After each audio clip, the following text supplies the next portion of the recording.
are overwhelmed. Resources are going to people who pose zero threat, while actual dangerous individuals slip through the cracks. The Safer Supervision Act stops the waste and refocuses every dollar on protecting families from harm. President Trump's own pollster found about 80% of Trump voters want this fixed. It's time for Congress to get this done. Stop the waste. Protect our communities. Visit safersupervision.com. Paid for by the Reform Action Fund.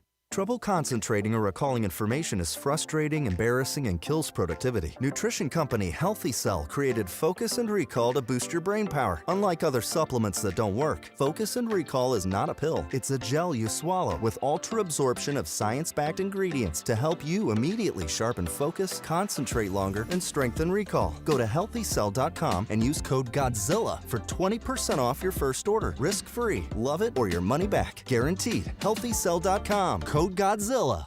Now more than ever, it's imperative to support companies that share our conservative values. That's why I can't be more excited to tell you that I've switched my family to Patriot Mobile. Patriot Mobile is America's only Christian conservative wireless provider. When you switch to Patriot Mobile, you shift your support away from the leftist, woke, progressive agendas of Big Mobile. Patriot Mobile's wireless service works perfectly and seamlessly as you go about your lives with exceptional nationwide coverage that uses the same towers the main carriers use. Patriot Mobile donates a portion of every dollar earned to causes you care about, to organizations that fight for religious freedom, First and Second Amendments, sanctity of life, and the needs of veterans and first responders. Patriot Mobile has plans to fit any budget, along with great discounts for our veterans and first responder heroes, as well as multi-line users. Switching is easy. Just go to patriotmobile.com/Godzilla or call their U.S.-based customer service team, 972-PATRIOT. That's 972-728-7468. Use offer code Godzilla for free activation. The Cats and Cosby Show. It's the top news of the day. People are out there saying, oh, the Iranians are never going to live by it. But let me tell you something. President Trump is going to bomb them again if they screw around. Hopefully they live up to it. And if not, the pounding's coming. We're going to do it again and again and again. The Cats and Cosby Show, weekdays 5 Eastern, 4 Central on the stations of the John Fredericks Media Network. Trump is the toughest president we ever had. Well, he's definitely the best bomber. August 17th. Big changes are coming to the John Fredericks Media Network. John Fredericks, your Godzilla of Truth, starts the day from 6 to 10. Wendy Bell follows from 10 to noon. Rob Carson staying put at noon to 3. Michael Patrick Leahy moves to 3 o'clock, followed by Katz and Cosby at 5. America's new boss for conservative talk is the John Fredericks Media Network. Everybody's talking about weight loss injections because the results are so dramatic. They work by lowering blood sugar and reducing appetite. So, what if you're looking to lose weight but not interested in painful weekly injections, especially when you hear about some of those intense side effects? That's why doctors created a weight loss supplement called Lean, and the results are remarkable. The ingredients studied in Lean have been shown to lower your blood sugar, burn fat by converting it into energy, and curb your appetite and cravings, so you're not as hungry. But listen, Lean is not for the casual dieter with only a few pounds to lose. The doctors at Brickhouse Nutrition created Lean for frustrated dieters with 10 or more pounds to lose. Get started with 20% off and free rush shipping so you can add Lean to your healthy diet and exercise plan. Go to takelean.com and enter the code Godzilla for your discount. That's discount code Godzilla at takelean.com.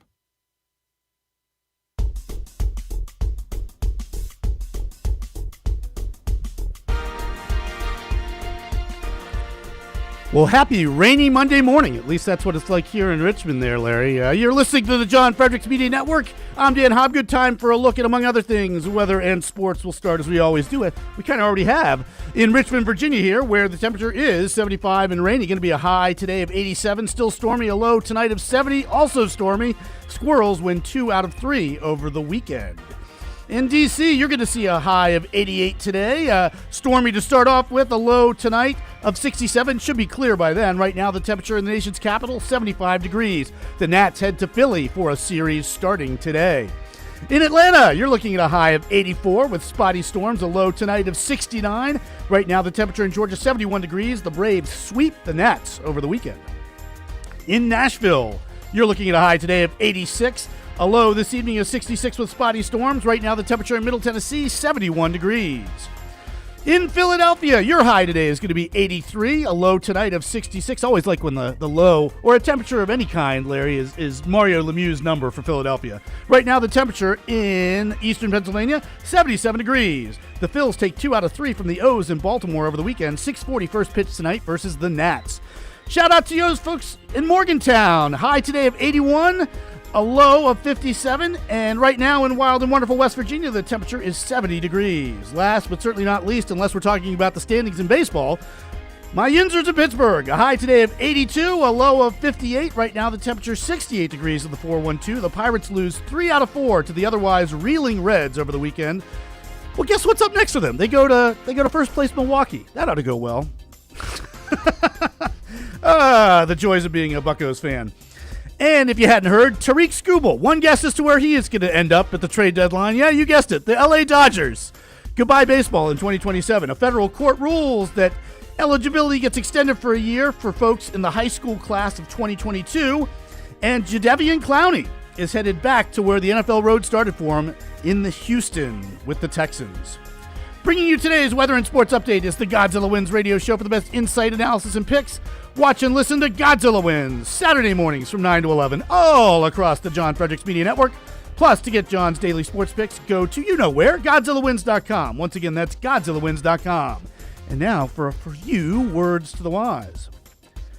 You know, I don't think that we've talked much, if at all, about the concept of false alternatives, which is, as the name suggests, the assertion that in some category of some kind, one's universe of choices consists of either X or Y, excluding at least one valid other possibility.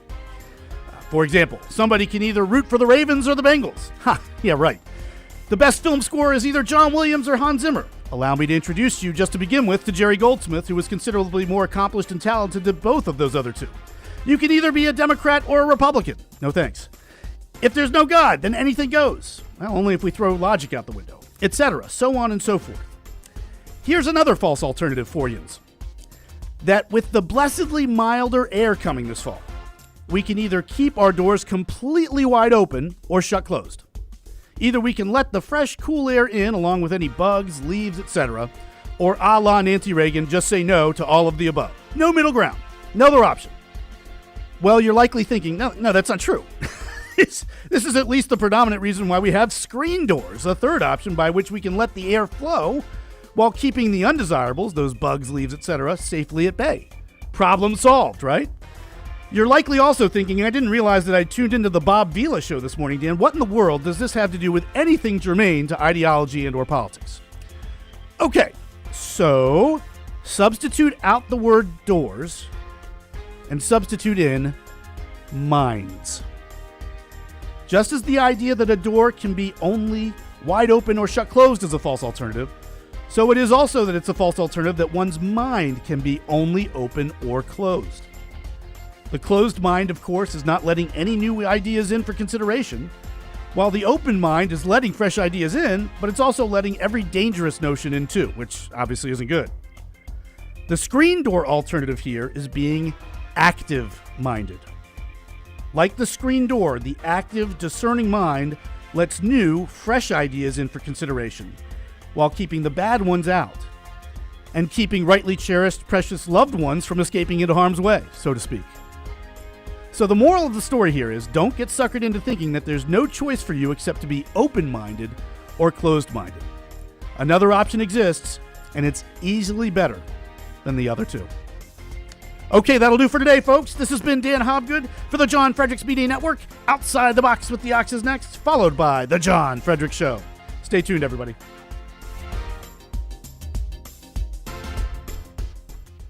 Crazy as it sounds, kids are using AI to make sexual depictions of people. Like, hey Claude, make a picture of my English teacher naked, or something. A CNN story says 75% of teens have seen online pornography, but this new phenomenon freaks people out because no one has the ability to control it. No Hugh Hefner to first audition the image with a weekend at the mansion over oysters and drinks. The story says a fifth have even created AI-generated sexual content. Apparently, nudification apps are ubiquitous. While teens are making seeing and looking at this stuff, most are also worried about being the victim of it. Aha! Hang on to that for a sec. The story admonishes parents to get ahead of this and not only have the talk with their kids, but have ongoing talks. A suggestion which could go south really quickly, right? You'll have a nice lady from the state knocking on your door one afternoon with a questionnaire for you and a squad car waiting in the driveway. But the story also emphasizes that, quote, AI-generated sexual content affects how they view what their body should look like. This is especially concerning considering teenagers are at a time in life when their bodies are changing constantly and rapidly, close quote. $1 million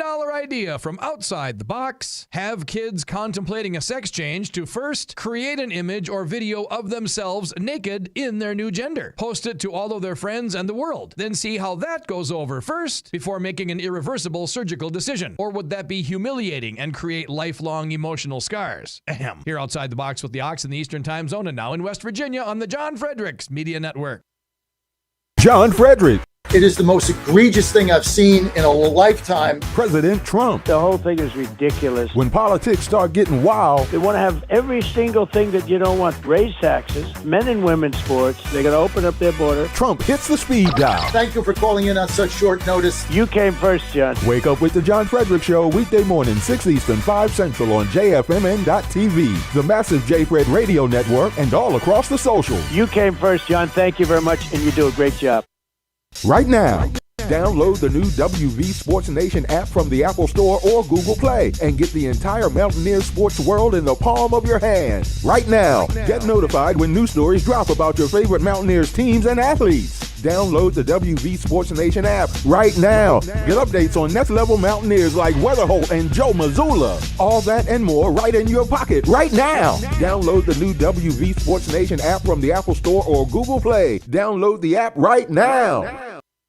At the end of the day, I don't care. That's Andy Ogles. I'm an economist, former member of law enforcement. I worked in traffic. After lying about his resume, I don't recall ever saying I had economic degree. the local sheriff said Ogles lied about his work in child sex trafficking, and his phone was even seized by the FBI, and he's still under investigation. After all the lying, what's Andy's message to Tennessee families? Hey, I don't care. Paid for by Invest in Tomorrow Coalition PAC. Not authorized by any candidate or candidates committee.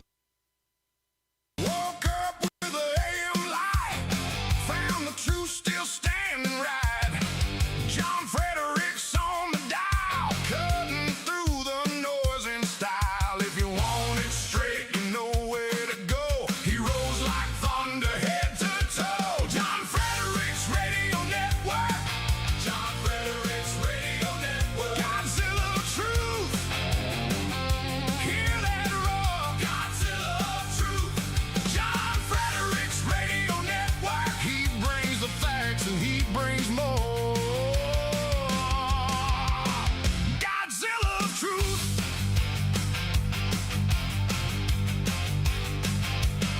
From the back rows to the wire, he talks that hot truth fire. No polished mask, no paper crown. He tells it plain, he lays it down. If you want it straight, you know where to go. He rolls like thunder, head to toe. John Fredericks Radio Network. John Fredericks Radio Network. Godzilla of Truth. Hear that roar. Godzilla of Truth. John Fredericks Radio Network. He brings the facts and he brings more. Godzilla of Truth.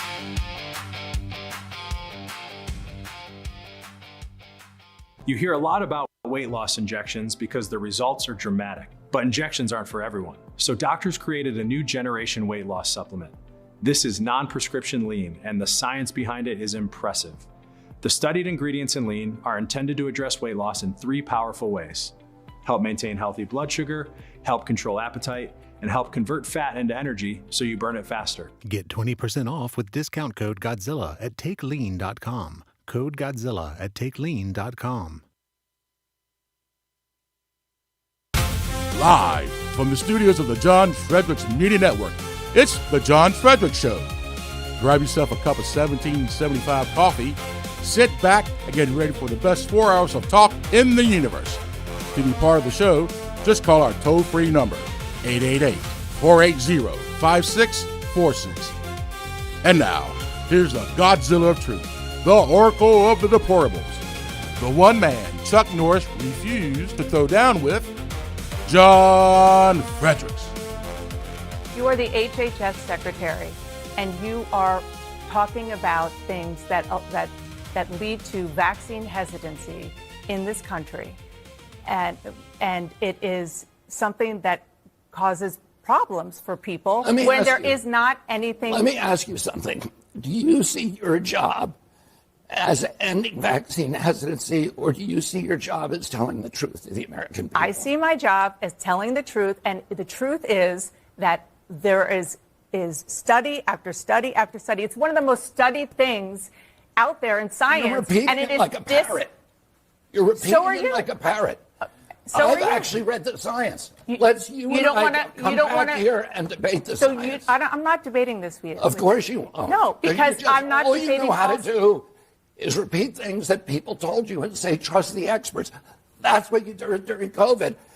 Now we know that Anthony Fauci, who was the expert, was lying about everything, about masks, about social distancing, about natural immunity, about the transmission from the vaccine, about the source of COVID.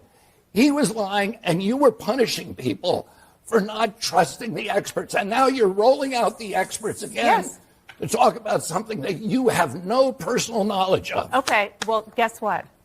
That is my job, to talk to people. Your job is to tell the truth to the American public. Yes, and my job is to get as much information as I can. And what we were doing, skepticism, what we were doing in COVID and still, with regard to these vaccines, is getting the best information, the best science that we can, and putting it out there. And, sir, what you are doing is causing information to be out there that is not accurate. Who was lying to you? Okay, do you want to talk about assertions that you can't support? I'll get there in a second. Let me just say, for the record, that I am not saying that the entire way that the COVID reaction was accurate. It was a scary time, and people made mistakes. Absolutely. You were scaring people. Why are you saying that? Because that was the job of CNN. Okay. Was to put the stop. chyrons up about how many people are dying. We were trying to listening to the leaders in this country, including the president, who had a daily press conference explaining what was going on and trying to listen. Were you listening? I want to talk to measles. Actually, were you reading the measles yourself? Meta-analysis studies show that, contrary to what we thought, masks really do work in preventing infection. No doubt. So no doubt. So when you find out you were wrong, you don't double down. People should not be walking around with masks. You're sure of it? Because people are listening really closely to this. Right now, people should not be walking. There's no reason to be walking around with a mask. Right now, the message is the vaccines are very effective in preventing serious disease. So the data are very, very clear that A, you need a booster. The nature of those viruses that were studied were evolutionarily so far distant from what turned out to be SARS-CoV-2 that no matter what you did with those viruses, you would not be able to do that. Obviously, there are two possibilities that are being entertained, and I think we need to keep a completely open mind until we have definitive proof. Dr. Fauci, did you delete any emails or records related to the Wuhan lab or the origins of the virus? No, I did not. I am very happy to testify before any congressional oversight committee. I have nothing to hide. On the advice of counsel, I respectfully decline to answer based upon my rights under the Fifth Amendment of the Constitution. I have not been misleading the American public under any circumstance. It would take many, many years to ever build it back. If it could, I don't think it would be even buildable back. So we had an attack that would be the biggest attack since World War II, and it would have been disastrous for them. And they didn't want us to do it. And frankly, Saudi Arabia didn't want it either. They thought that a deal is imminent. And the deal is imminent, having to do with the Hormuz Strait and also ultimately the denuclearization of Iran. So when I hear that, I say, well, do we want to go and be this severe. Now, there's a group of people that would like me to just do it. And there's another group of people that does not want me to do it. Mr. President, does Iran have a deadline to come to an agreement? No, we'll just see how it is. We're ready to go anytime we want. Would I rather make a deal? I'm not looking to kill people. Because people die, a lot of people die, and we don't want that.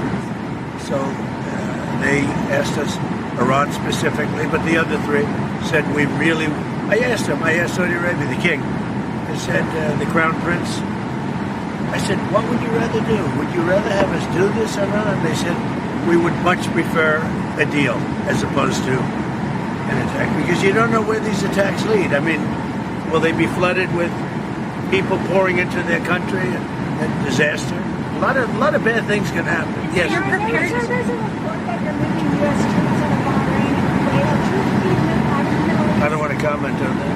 Mr. President, why? All right, folks, good morning again here. This is Dan, at least for the time being, filling in for John. Just want to get on the mic here before break because we do have a caller on the line, Dave in Arizona. Dave, you're with me here on the show. Let's get you on. Dave, how you doing this morning? Blessed. It's only 98 degrees here, Dan. So before the sun comes up, we haven't quite reached 100 degrees. So I'll just chime in with my little weather forecast from. There we go. Hey, yeah. So now we know what the weather is Arizona, in the Phoenix area, right? You're in Phoenix area, right? Yeah, Northwest Metro. Yeah, I have a cousin, plastic surgeon who lives in Scottsdale. So yeah, somewhat familiar with the weather out there based on a couple trips. But yeah, at least it's a dry heat, right? Exactly. Yeah, I'd like opening the oven at 400 degrees when you're baking cookies. Well, Dave, so what's on your mind this morning? So I think we might actually be beyond the tipping point, but we might be at the tipping point where it's been quite revelatory the last week, or the last 7 years, if you want to encapsulate it all. And thanks again to John for introducing me to Steve Bannon back on the 22nd of October, 2019. Yeah. You guys carried the inaugural episode of War Room. Okay. Yeah, and he should be on with us at 8:05 this morning. So, yeah, looking forward to having Steve on the show. He's an amazing source of information. He gets the best guests, much like you guys do in the Beltway. He does it nationally, too. Just a great cavalcade of contributors. But what I'm looking at is, and you guys are pretty familiar with this, the 1993 NVRA Act, which is also known as the Motor Voter Act. Okay. And it's got a blackout period where no modifications can be done, no scrubbing or removal of people or additions of people to voter rolls 90 days prior to a general election or a primary election. And that's important because that's going to be August 5th this year. So even if we've waited too long. We've waited too long. Yeah, it's basically too late. I mean, which is a real darn shame because this is the second time now that we've had essentially legislative and executive, if you want to count judicial power, in the hands of more right-leaning folks. With President Trump in office. I mean, in 2016 we had it, or 2017 I should say, and then when he gets reelected and reinaugurated in 2025, we had 2 years both times to get things done, and I think President Trump was more than willing and eager to do that, and then of course he ran into resistance from the establishment uniparty in Congress. You know, John McCain back then, now John Thune and company now. It's incredibly frustrating, isn't it, Dave? It is. And again, I don't look at it from the President Trump perspective. I look at it from the we the people perspective. They're tapping along President Trump because he's not only our shield and our sword, he's really our cudgel, right? He's the one of the 539 federally elected representatives that's truly serving us, and that's the challenge for them. They know if he is unfettered and able to do the will of we the people, their house of cards crumbles. So I think it's been very revelatory the last week. You know, you probably are familiar with the Milgram effect, where people in white coats basically just run roughshod over normal people because they trust them, right? That's the whole garden gnome Fauci fraud dynamic, where people saw somebody in a white coat, even though he was killing people back in the 80s with AZT, right. And that was all well known. That's continued for 40 years, and he's just been able to run roughshod over we the people. So I think it's been very revelatory, and I think we're at like I said, a tipping point, a crisis of sorts, that at some point we the people, 300 million of us, are going to realize that government is not the solution to our problems. It's really basically the source is the of problem. Our problem. Yeah, exactly. Sir, yes, sir. Yeah. There we go. Well, hey, Dave, thanks for letting me contribute. Absolutely, Dan. absolutely. You. Obviously, you can hear the music, so we got to get going to a break here pretty soon. But no, thanks so much for the call, Dave. Obviously, we should be back with John after a commercial break. Remember, the phone lines are open, 888-480-5646. The 5646 stands for John, 888-480-5646. We'll head to a commercial break here. Dan on the mic for John, who should be with us, I'm pretty sure, after we get back from the commercial break. This is Monday morning, August 3rd. I think it's Tom Brady's birthday, actually. I think his 49th birthday. I think he was born in 1977. But we'll be back. You're listening to The John Fredericks Show. Stay tuned, everybody.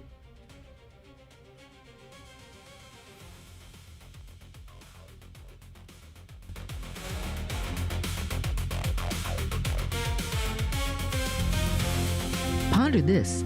Most people want to have a good day every day. In order to do this, we must start our day with gratitude and keep an attitude of gratitude throughout the day. I offer you my recipe for having a great day and a joyful life. First, start each day being grateful that the Lord has given you another day to serve Him. Roll yourself out of bed, get on your knees, and say a morning prayer of thanksgiving. Ask the Lord to help you throughout the day to do whatever His will is for you. Next, thank God for the little things that make your day better. I thank Him immensely for my morning coffee and for my legs that allow me to take a morning walk. I pray for those who cannot walk because of age, injury, or disability. Throughout the rest of the day, I am grateful for the people God has placed in my life. I thank Him for those who love me, and I pray especially for those who do not love me. Find ways in your day to thank God continually and offer prayers for all those the good Lord has placed in your daily path. I'm Susie Kelly, and I am passionately Catholic. This is Crom Carmichael, CEO of Soul Tea. We got a wonderful email from one of our customers up east named Joe, and here's what he had to say. I started taking Soul Tea almost out of desperation with little hope because I was resigned to the futility that although I was up to taking 2 statins a day, high cholesterol was something I just had to learn to live with. In fact, when I turned 60, after taking a stress cardio test, my doctor called me on a Saturday, which of course is never a good sign, and told me that I was clogged more than 95% of the people my age. I had an angioplasty and a stent procedure done at that time. Today, my stubborn triglycerides are only 1/3 of what they had been before starting taking Soul Tea. My prescription statin dosage has shrunk from 60 milligrams to only 10 milligrams a day. My primary care doctor that I have had for many years still can't believe the results, and neither can I. Thank you, Soul Tea, for providing such a wonderful product. And folks, I want to invite you to take care of your heart also by going to GodzillaHeart.com. That's GodzillaHeart.com. Use the code Godzilla at checkout, and you'll get a 50% discount on your initial shipment. Thanks so much. MyPillow's second annual mega sale is finally here. Get our patented premium MyPillows that adjust your exact individual needs to give you the best sleep of your life. When I got MyPillow, I'm asleep almost immediately. I stay asleep at night and I wake up more well-rested in the morning. I guarantee they're going to be the most comfortable pillows you'll ever own. King size only $24.98, queen size only $19.98. Giza Dream bed sheets, the best sheets in history, as low as $29.98. Lux Pierce 6-piece towel sets, towels that actually dry you. What a concept. Now only $39.98. And our made in the USA mattresses and mattress toppers as low as $99.98. So go to mypillow.com or call the number on your screen. Use your promo code to take advantage of our second annual mega sale. Plus, free shipping options available when you order today. So don't delay, order now. In 2008, the amount of concentrated time people could spend on a task without becoming distracted was 12 seconds. 5 years later, it was only 8 seconds, 1 second less than a goldfish. If you're often distracted or have trouble recalling information, you're likely to fall behind in the demanding, fast-paced 21st century. In other words, brain performance is more critical now than ever. Boost your brain power with Healthy Cell's Focus Plus Recall. Science-backed nootropics to help you sharpen focus, concentrate longer, enhance recall, improve mental speed, learn rapidly, and be more alert. It's a pill-free brain supplement made with maximum absorption ingestible gel technology, designed to feed your brain at the cellular level. Take it for a test drive. Go to healthycell.com and use code GODZILLA for 20% off your first order of Focus Plus Recall. That's healthycell.com, code GODZILLA for 20% off. If you want to go after an athlete, one of my athletes, you go after one that doesn't do the right things.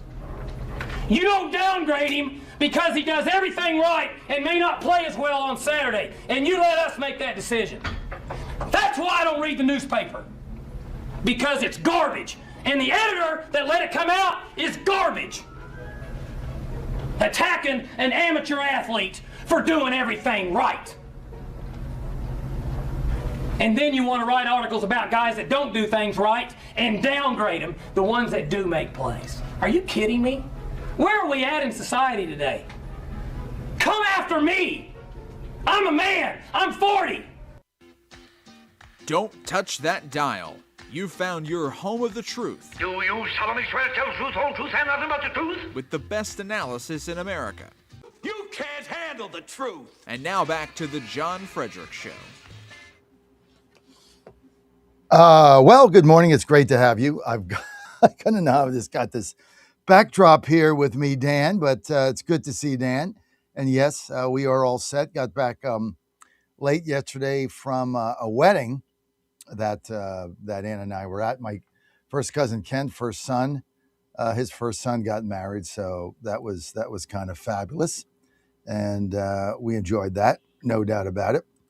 But it's great to have everybody with us today, as always. So thank you for joining us. Now, let's get to a couple things here right away, if we can. Dan, you saw the Fauci debacle. This thing, we're going to continue to do this, and we're going to continue to play this, because I think all of society now has to really understand what we went through from COVID, what happened with COVID, and the fact that we caved like sheep, like little babies, and just accepted whatever the government said, this great country of rugged individualism. And the fact that, I've said this before, the fact that we didn't go to church, we closed our businesses, we let our little children have masks on, we wouldn't send them to school, we robbed them of their education, we just basically sat in a corner and did whatever they said. And if you didn't, you were shamed. I remember the beginning of this. I was really rejecting it because I was in favor of natural immunity. And I remember, I'll never forget this. I remember I was saying this on the radio, or I tweeted something out, and I remember Ben Tribbett calling me and said, you're my friend, and you've spent years and years building your credibility. Don't blow it here, because this thing is serious. And I went to, I did my Open America tour, and I remember going to Virginia Beach, and Tribbett was there, and he had a Fauci big shirt on, Trust Fauci. I mean, you go back to this thing, and it was like we had all these scientists telling us this thing was a flu, it was nonsense, and yet we knew deep down that it was a fraud, and yet we did nothing. And the fear of censorship, the fear of getting arrested, the fear of lawsuits, there was just fear. I mean, they used every leverage. Think about this. When you go back, folks, they used every leverage of government, every one that they could have, in order to scare people into compliance. The whole thing was about compliance. I mean, you go back and you think about the masks on the airplanes, and you could take it down to eat a peanut, then you had to put it back on. And if you fell asleep and it was down at your chin, they poked you and threatened to bring in the air marshals. I mean, this was insane. And we knew the masks were a joke. They did nothing. The social distancing in hotels with all the little footprints, this is all about compliance. How far could an overzealous government get in intimidating their people out of fear what to do? How far could they go? How far could they go? And they went pretty far. And we never really pushed back. We never even pushed back on the vaccine. I mean, we accepted that with no evidence. I mean, you think about the fact we pushed back on nothing. And it didn't even push back. It was just, it went away.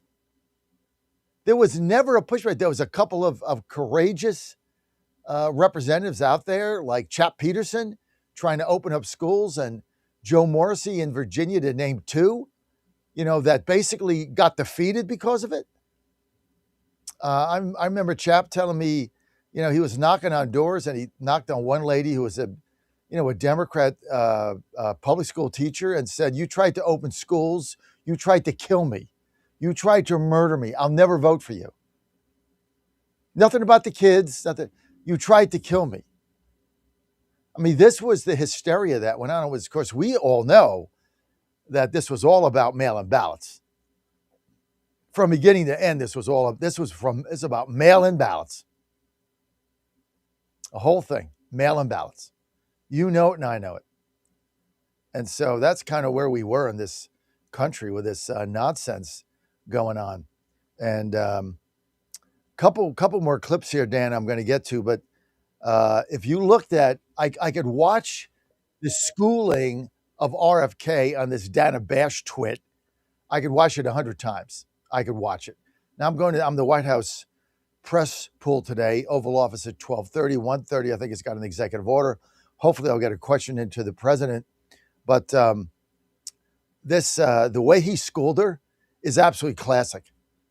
I mean, that's the way to go on CNN. And he called her out. He said, your network existed to scare people. And of course, we all know the real reason, which was mail-in ballots and beat Trump. That was the real reason. You want to weigh in, 888-480-JOHN, 888-480-5646, 888-480-5646. One of the things to really look at here is, what are we going to do if they try to do this again? Because, there's going to be another one out there. There's going to be another one. They will do it again. And what are we going to do? Are we going to push back and just say no? I hope so. And a lot of this was on the governors. And so I hope it's the blue state governors that, capitulate, and the red state governors who say no, and everybody moves there. That's Republican, because this country's divided. The division in this country now is, I've said this again, I keep saying it. Folks, we're never going to put this back together. Never. This thing is done. We're never putting it back together. I was at a wedding this weekend with my family, and it was my cousin and my first cousin, of which I'm his only first cousin. His son got married, Edgar, way back to Haley Watkins. Just a beautiful ceremony. Of course, we're Catholic. Haley is Jewish. And so it was they did like a combined ceremony. It was just gorgeous. Had it outside in Malvern, Pennsylvania. It was just lovely. And the whole weekend was fantastic. But I've got a family member that his wife hates Trump. And if you want to know what Trump derangement syndrome is, we saw front and center. Like, Ann and I have been nothing but, we're cousins. I mean, that's my other first cousin. And I think I've met his wife, 5 or 6 times. A very nice lady. I've never had a foul word with her. We don't see her that much, but they live in just a couple miles from us in Arlington, just over the Potomac. And she suffers from Trump derangement syndrome. And this is a real disease. I mean, we were there. This is family. And we were there like 3-day, right? Friday, Saturday, Sunday. And obviously, we have a small family. The Fredericks side of the family is small. I'm an only child, and I've got a couple of cousins. That's about it. Everybody else is dead. So on my side, I have a tiny little family.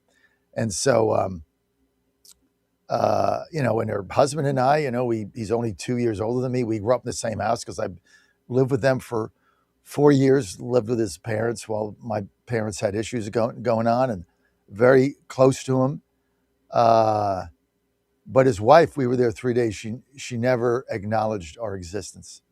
Like if I went up to her to say hi, she actually turned and walked away. And the same thing with Ann, and she hates Ann because she can't understand how a woman is so pro-Trump. And there were a lot of Democrats there. Haley's family, a lot of them are Dems. That's fine. What the hell do I care, right? Everybody knows where Ann and I stand, and it didn't matter to them. But this Trump derangement syndrome, it's real, and it's divided families. We just kind of said, whatever, lady. That's what you want to be. It took a while to talk to his kids or whatever, because you got mom there, shunning part of the family for no reason other than we're Trump supporters. And so it's dividing families. It's ruined the WNBA. The WNBA is dead now. It's dead, Dan. It's dead. It's never made any money. The NBA has supported it. It's now become a total political operation. That's all they have is political messages. Coaches now, saying that women, men should be allowed to play in WNBA, which would, destroy the game totally. It's nuts. The whole thing is nuts. So that game's destroyed. When you look what's happening to Sophie Cunningham and Caitlin Clark and how they're getting beat up every night, just getting beat up. And we don't do anything about it. Nothing. It's just, it's a horrible situation. Unbelievable. Let's get to the phone lines. John in Jersey, who's in Florida. John, you're on vacation. Roll. Yeah. I tell you, just came down for the weekend. Yeah, great topic with the Fauci thing was incredible. See, people like Dana Bash, they're so repulsive and so unattractive to the viewers of this country. They actually work in our favor. You got to ask yourself, how did Trump get elected? 3 times. Because the Biden thing was a joke, and everybody knows it. It's like the COVID thing. You're just deluding yourself. But the bottom line is, he got in landslide victories 3 times with 99% negative coverage, 99.9% negative coverage, and 1 in 3 landslides. Their minds are so polluted that they don't even understand that they're actually assets to the America First movement. And as far as what you were talking about before, because that's what I really called about, the COVID thing. Like I said, I'm an ER nurse. I was on the front lines for that thing. I'll give you the first couple months because nobody really understood what was going on. But beyond that, it was one of the most, for a guy like me, it was like one of the most, I just couldn't believe what happened to the average human being, the sheep-like behavior. But what you really need to understand in that whole thing is you nailed it. This was about an election. This was about removing Trump from power because he was on a roll. So you have to ask yourself, because the way they moved, the organization, how they put that whole nightmare together, they knew how many people would die. So people need to just really understand what we're fighting, because they were willing to kill millions of people to overthrow an election. We are dealing with an evil that is unimaginable. When you really, really get down and push away the clouds and really understand this with common sense, these people will stop at nothing. And that's why the government isn't coming to save us. I love that saying. We're the heroes we've been waiting for. So the bottom line is, people better get their stuff together. Put your differences aside, because watching those videos from Spain, we already had that. We're going to have it in 20-fold if we don't, get this Congress and Senate back. Crazy. Let's talk about Spain, and then we'll get to Rob. You had an invasion. The premier of Spain told basically his army and police to stand down. You had an invasion of thousands of Moroccans invading their country. And now Europe has had to close the border from Spain to other countries because that's what they're going to do. Just use it as a vessel. And this is what's going to happen again in America. And we have feckless leaders that won't do anything. They're just afraid. So they just let these people pour in. I mean, everything is going to turn into a third world country. They're bringing third world values. And, you can sit there and you can say, oh, that, that's racist or this, that. Hey, you know what? If you want them, then put them in your home. That's what I keep saying. If you want to be a sanctuary city, then open up your home. You got extra bedrooms. You can fit them in. Let them live with you. Let them do whatever they do. Go to the bathroom on the floor, or they don't use toilets. They don't wipe themselves, or they throw the poo against the wall. I mean, this is their culture. Have at it, right? Remember Martha's Vineyard, John? They made Martha's Vineyard a sanctuary city, and they all had their caviar, and they had their shucked oysters and their nice champagne, right? Remember that? We're a sanctuary city. And then DeSantis Abbott threw two busloads of them, dumped them in the middle of Martha's Vineyard. Well, you're a sanctuary city, right? Here's your illegals. What happened? 12 hours they got them out. They didn't even let them stay overnight. They got them out, shipped them to New York City, 12 hours. Oh, but they're a sanctuary city. As long as they're not doing it. And we've called these phonies out over and over and over, but this is what we're dealing with.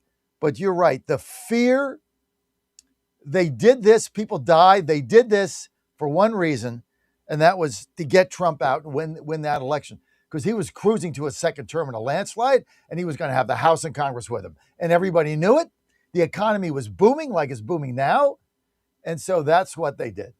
Unbelievable. Unbelievable. John, thank you. 888-480-JOHN. Let's get to Rob in New York. Rob, line 2, you're live.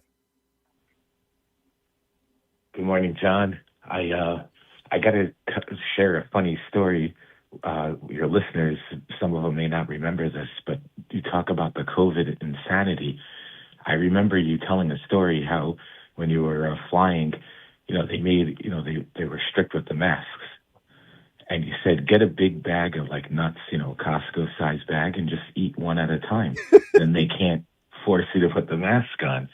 And you know what? I did that. I took your advice when I flew during my family during COVID. Did it work? Because I watched. Yeah, damn right it worked. Because the flight attendants were yelling at everybody who wasn't eating or drinking to mask up. So I went to Costco. I bought a big bag of trail mix. I'm talking like an industrial size. I took it in the cabin with me, and I was eating one at a time. And then I filled up water in the from the fountain before I left, and put it in a 32-ounce. I did the entire flight without my mask. It was glorious. Oh God, that's hilarious! Great job. I had to remind you, dude. But just echoing, like what John in New Jersey was saying. I mean, he's right. I mean, we see these things. The way they're only going to help our cause. The only thing I see slowing us down is pathetic rhino weasels just not doing anything. Because I cannot see. I mean, if I'm living in Michigan, I cannot see how rational people in Michigan are going to want to elect another jihadist. They're not. I mean, all you got to do is Mike Rogers is going to win that race, and I've got a poll I'm going to share in a minute.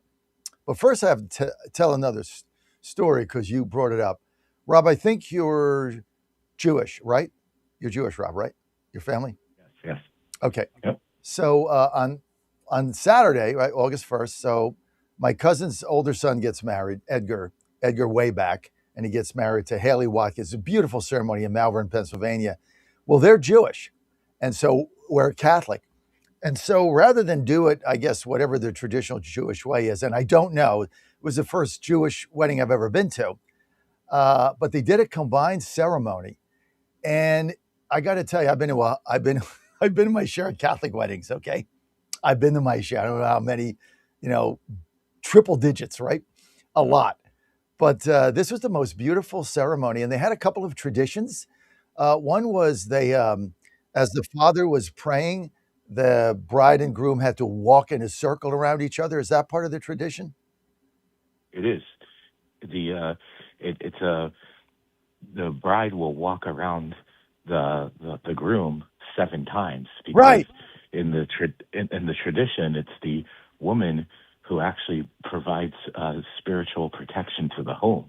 Right. So it's not it's contrary to what people who don't know. It's not demeaning. It's actually like you're honoring her by doing that.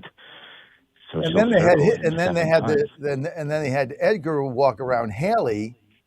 I forget what they were saying, but it was just very spiritual. And then they had this bead thing, which was attached, and they each had the bead on their like over their necks and shoulders, but it was like not, it was together, like it was connected.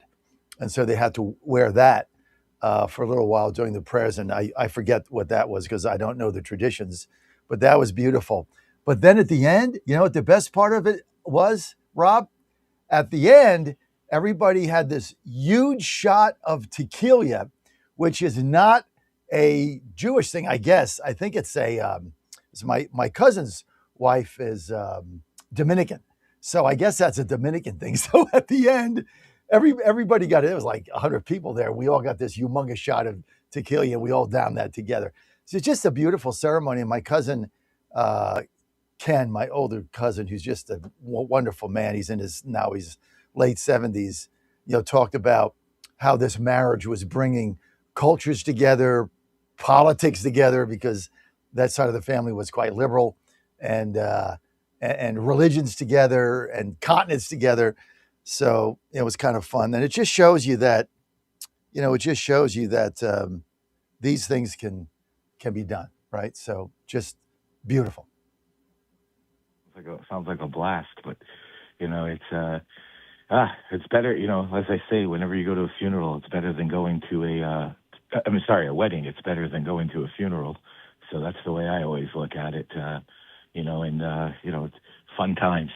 But I could tell you, I still cannot get over the Fauci thing, and all of these things that guys like you, me, and many of your listeners and many of our friends were talking about. We should feel vindicated. We should be taking a victory lap over all of this because of the horrible things that were done. I was thrown off suspended from Facebook multiple times before they finally threw me off. I was a paying customer for my business on LinkedIn, and I was thrown off. Why? Not because I was denying the virus. I was asking legitimate questions from the business community. What is the fallout going to be to business, the economy, education, mental health? I get that there's a virus. I had the virus multiple times, including the wild strain. My kids were part of I don't know if you remember, in New Rochelle, New York, then Governor Cuomo shut down part of New Rochelle. He quarantined an area. People don't remember that. There was an actual quarantine of a section of a city in New York State. When else have we done something like that? Over what, in the end, the case fatality rate and the infection fatality rate was no different than a bad flu season. Same difference. We don't shut down the... Nope, yeah. Same difference. You look at the numbers, same difference as a bad flu season. Same number of people died from COVID, not what the hospitals were doing, which you die in a car accident, you had COVID, they'd mark you as COVID so they could get the money. The whole thing was so corrupt. All right, dude, I got to go. Rob, thank you. David Williams running for U.S. Senate live in studio. Next. This hour from Town Hall, I'm Rich Thomason. President Trump's $1.8 billion anti-weaponization fund officially terminated by Acting Attorney General Todd Blanche. The action follows weeks of negotiations with two Republican senators who have been standing in the way of Blanche's nomination to become Attorney General. President Trump is holding off on launching a major attack on Iran. Mr. Trump says Gulf allies asked for the pause, as did Tehran. The president also saying that an agreement with Iran is close at hand. There's a deal on Hormuz, and then there will be a deal on the nuclear, or you might call it the denuclearization of Iran. I call it the denuclearization of Iran. Iran remains defiant, at least in its rhetoric. Tehran says the status of the Strait of Hormuz will never return to what it was before the war. President Trump says the assault he had planned would have devastated the Islamic Republic. We had an attack that would be the biggest attack since World War II, and it would have been disastrous for them. And they didn't want us to do it. And frankly, Saudi Arabia didn't want it either. They thought that a deal is imminent. Is there a deadline, sir, on the deal is imminent, having to do with the Hormuz Strait and also ultimately the denuclearization of Iran. Driven by high winds, wildfires have destroyed hundreds of homes, forcing thousands to run for their lives in and around Spokane, Washington. Firefighters in Greece mourning the loss of two of their own, even as they continue battling massive wildfires advancing toward Athens. Two crewmen died over the weekend, mid-air collision of two firefighting helicopters. So much rain, such a short span of time, resulting in severe flooding across parts of northwestern North Carolina and neighboring southwest Virginia. The Dow futures up more than 400 points. More on these stories at townhall.com. Hi, I'm Kirk Cameron. Christian Healthcare Ministries is not another health insurance policy. If you're tired of year-long contracts and pointless restrictions, CHM offers anytime enrollment on your schedule and at your convenience. With CHM, you're paying half the cost of a traditional health insurance plan. So that puts more money back into your budget for everyday needs. Plus, you'll have access to CHM's care solutions for virtual appointments, prescription savings, surgery support, and more. My family and I joined in 2018, and it's changed our lives for the better. We love paying way less while helping other believers afford their medical bills. Take the leap of faith and see why Christians across the nation are better with CHM. Get started by calling 1-833-JOIN-CHM and use promo code WELLNESS for a 50% credit towards your first month. That's 1-833-JOIN-CHM and use promo code WELLNESS. A deadly accident on the water in Southeast Asia. Indonesian rescuers are searching for possible missing passengers after a ferry fire off Java on Sunday killed at least 5 people. Authorities now say they've rescued 229 from the Mutiara Sentosa 2, which caught fire while sailing from Surabaya to Makassar. At Tanjung Perak Port, Surabaya, rescue team members unload bodies in body bags and place them into ambulances. A survivor says the blaze appeared to have started from a truck on the vehicle deck and spread rapidly. The cause of the fire, though, remains under investigation. Officials say more people were likely aboard than listed on the ship's manifest, complicating efforts to determine how many remain unaccounted for. I'm Charles de Ledesma. Residents of Japan's earthquake zone on the southern main island of Kyushu are working to clear away a lot of debris in intense heat. The quake struck last Tuesday. Townhall.com. The search for Savannah Guthrie's 84-year-old mom continues as big reward money for information leading to an arrest remains on the table. It's been 6 months since Nancy Guthrie disappeared from her home in the Catalina foothills in Tucson, Arizona. The reward money stands at $1.2 million. Nancy's daughter, NBC Today Show co-host Savannah Guthrie, released a new video last week on our Instagram page, which put the case back in the news. Pima County Sheriff Chris Nanos has been widely criticized for his handling of DNA evidence in the case because he sent it to a private lab instead of straight to the FBI. Laura Winters reporting. A suspect in a fatal shooting at an Idaho fast food restaurant died of a self-inflicted gunshot wound, according to police. Suspect identified as 24-year-old Chad Williams. So far, there's nothing on a motive for the deadly attack. More on these stories at townhall.com. Washington is wasting $500 million every year on a federal supervision system that doesn't work. Probation officers are overwhelmed. Resources are going to people who pose zero threat, while actual dangerous individuals slip through the cracks. The Safer Supervision Act stops the waste and refocuses every dollar on protecting families from harm. President Trump's own pollster found about 80% of Trump voters want this fixed. It's time for Congress to get this done. Stop the waste. Protect our communities. Visit safersupervision.com. Paid for by the Reform Action Fund. It's time we send a farmer to Congress. Charlie Hatcher, a fifth-generation Tennessee farmer who served under Governor Bill Lee. A business owner, Charlie Hatcher is an America First conservative who gets things done. Pro-gun, pro-life, pro-Trump, Charlie Hatcher is the trusted conservative leader we need. Endorsed by Tennessee leaders, Charlie Hatcher is built farm tough. On August 6th, vote Charlie Hatcher. It's time we send a farmer to Congress. Invest in Tomorrow Coalition PAC is responsible for the content of this advertising. MyPillow's second annual mega sale is finally here. Get our patented premium MyPillows that adjust your exact individual needs to give you the best sleep of your life. When I got MyPillow, I'm asleep almost immediately. I stay asleep at night and I wake up more well-rested in the morning. I guarantee they're going to be the most comfortable pillows you'll ever own. King size only $24.98. Queen size only $19.98. Giza Dream bed sheets, the best sheets in history, as low as $29.98. Lux Pier 6-piece towel sets, towels that actually dry you. What a concept. Now only $39.98. And our made in the USA mattresses and mattress toppers as low as $99.98. So go to mypillow.com or call the number on your screen. Use your promo code to take advantage of our second annual mega sale. Plus, free shipping options available when you order today. So don't delay, order now. The Trump administration has brought positive changes when it comes to fixing our broken healthcare system. If we really want to make America healthy again, well, that starts at home. And that's where the Wellness Company comes in. You see and hear from the Wellness Company doctors all the time, and you know their products are the gold standard for keeping you and your family safe and healthy, giving you the opportunity to make sure you're prepared for whatever happens with their prescription medical kits.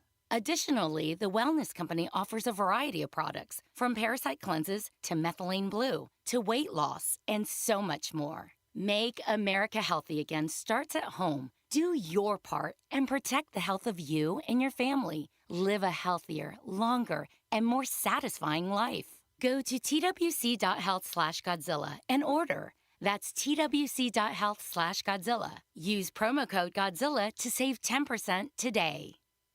Now more than ever, it's imperative to support companies that share our conservative values. That's why I can't be more excited to tell you that I've switched my family to Patriot Mobile. Patriot Mobile is America's only Christian conservative wireless provider. When you switch to Patriot Mobile, you shift your support away from the leftist, woke, progressive agendas of Big Mobile. Patriot Mobile's wireless service works perfectly and seamlessly as you go about your lives with exceptional nationwide coverage that uses the same towers the main carriers use. Patriot Mobile donates a portion of every dollar earned to causes you care about, to organizations that fight for religious freedom, First and Second Amendments, sanctity of life, and the needs of veterans and first responders. Patriot Mobile has plans to fit any budget, along with great discounts for our veterans and first responder heroes, as well as multi-line users. Switching is easy. Just go to patriotmobile.com/Godzilla or call their U.S.-based customer service team, 972-PATRIOT. That's 972-728-7468. Use offer code Godzilla for free activation. Live from the studios of the John Fredericks Media Network, it's The John Fredericks Show. Grab yourself a cup of 1775 coffee, sit back, and get ready for the best 4 hours of talk in the universe. To be part of the show, just call our toll-free number, 888-480-5646. And now, here's the Godzilla of Truth, the Oracle of the Deplorables, the man who always says to lace them up and lace them tight, John Fredericks. Hi, you're on the John Fredericks Media Network, and I am your Godzilla of the Truth in America, your Oracle of the Deplorables. Happy Monday, August 3. Love Mondays.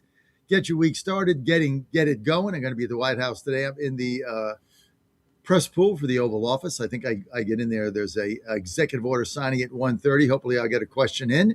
So follow me there. Of course, follow me on social media at JF Radio Show, at JF Radio Show.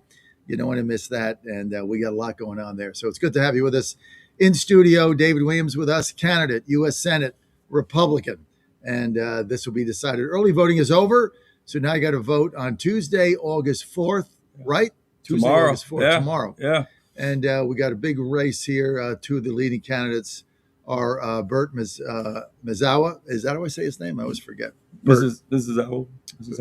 Bert Mizawa. Yeah. That's good. Okay, that's close. And Bert, right? And David Williams here with us. And so this is going to be a close race. My interest in this race is, I'm going to be candid, one thing.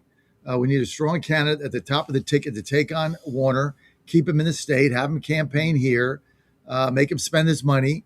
And we also need to make it competitive, which is going to help Jen Kiggins in District 2, Rob Whitman in District 1. If we win those 2 seats and win the 3 I'm targeting in Pennsylvania, Bresnahan, Perry, and Fitzpatrick, the Republicans are going to hold the House. Those are the 5 races to watch. Certainly Virginia Senate, uphill battle. Order's got a lot of money, but Dave Williams undeterred by the whole thing, and somebody's got to do it. So we'll see what happens tomorrow. David, thanks for joining us. No, thank you for having me, John. Appreciate it. It's always a pleasure to be here with you. And you're doing God's work out here to make sure that we spread the word. And legacy media is going to continue to fight against us and not tell the truth. And you're a clarion voice out here that's telling the truth. And so we got to keep that up. Truth and clarity, David, is the new currency in media.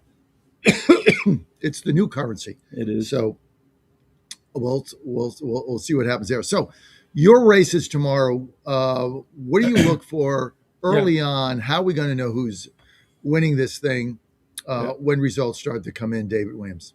Yeah, so I think we are poised and positioned well to win this, and I'll tell you why. One, we're getting out and we're talking to the people that matter, right? We're going out to those rural areas. We're Southwest Virginia. We're getting out to the Shenandoah. We're talking to, here or right in Norfolk, Virginia, and Northern Virginia, and just talking to the people about what really matters. And the issue for them is the economy.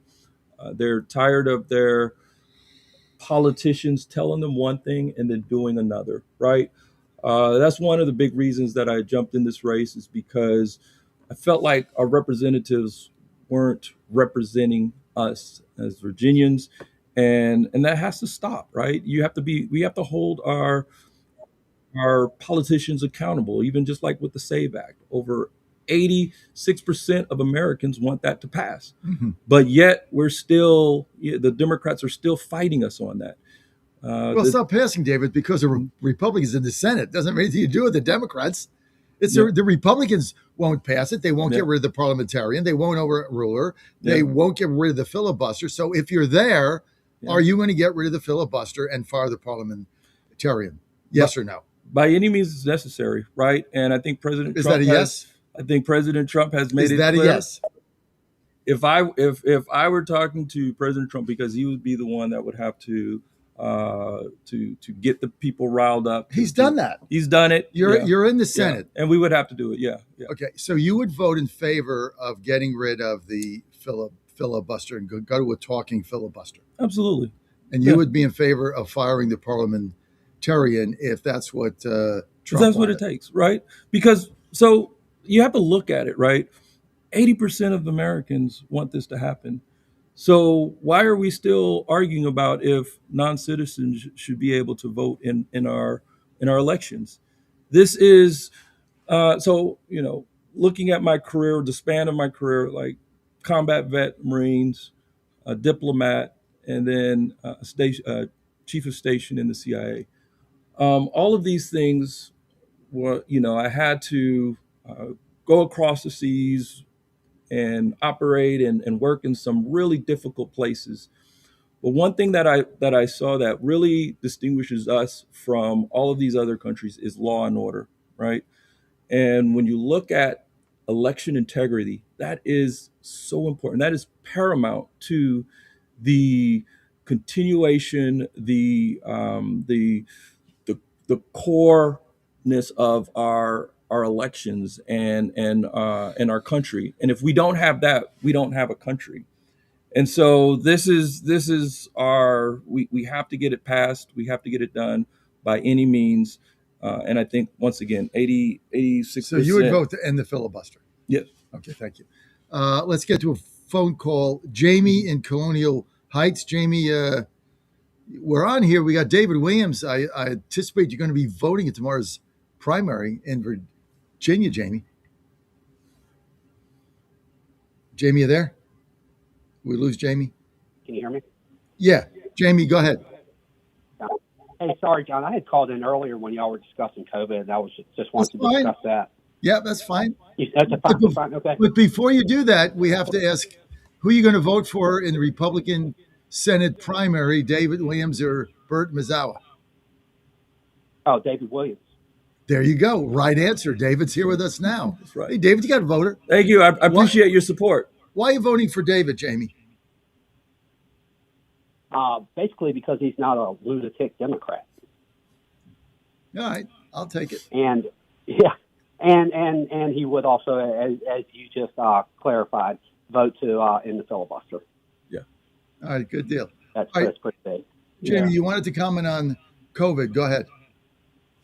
Sure. Hey, I thought one of the worst offenses that came out of that whole debacle was ivermectin use being discouraged for early intervention. I felt like it could have, and people a whole lot smarter than myself too, felt like millions of lives would have been saved if they would have just embraced early intervention with ivermectin.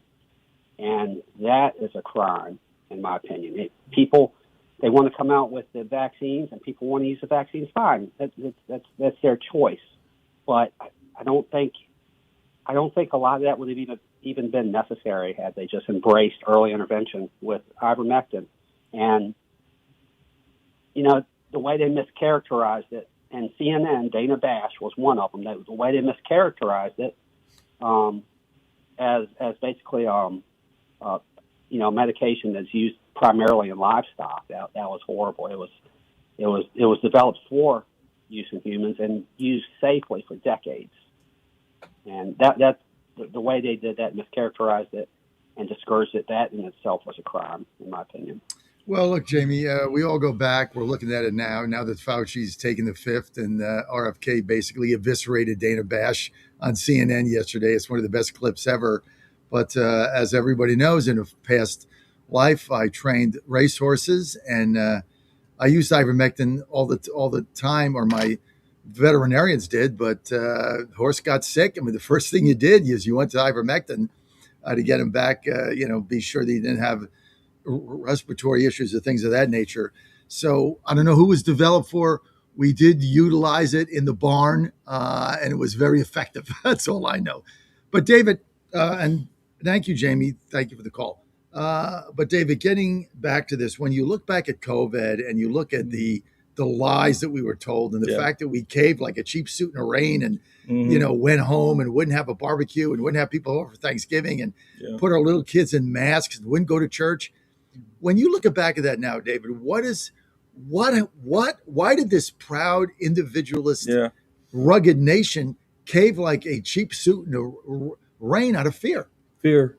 You just said it. It is based off of fear, and this is what the far left continues to use is fear mongering and division, and that is what is going to keep us.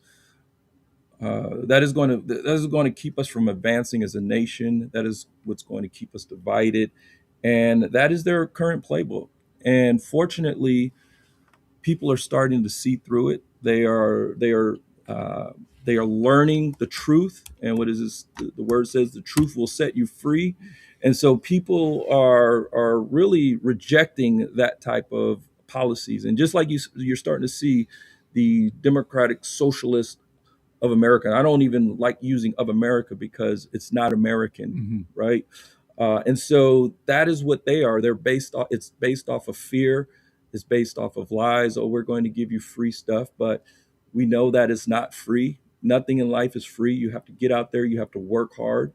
and you will be successful. But these things it's based off of victimhood, and that's why they're afraid of me, right? Because I am not going to be labeled. I do not call myself a victim. I call myself a victor.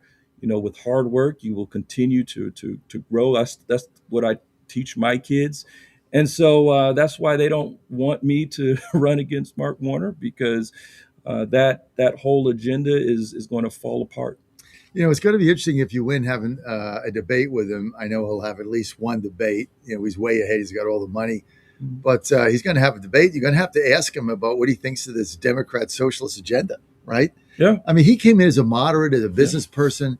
I remember when I first got to D.C., he was part of, there was not the immigration gang of 8. It was like a gang of 8, but they were trying to trying to balance the budget. Yes. That when he came in, he was him, Manchin, like Saxby Chambliss, conservative in Georgia. There was like 8 of them, and the 8 senators trying to balance the budget. Yes. Now that's gone out the window. Yeah. That's gone. Yeah. But you know what it is, John? It's because he has to move further and further to the left because of the Mamdanis, because of the AOCs. That is these spokespersons for the Democratic Party.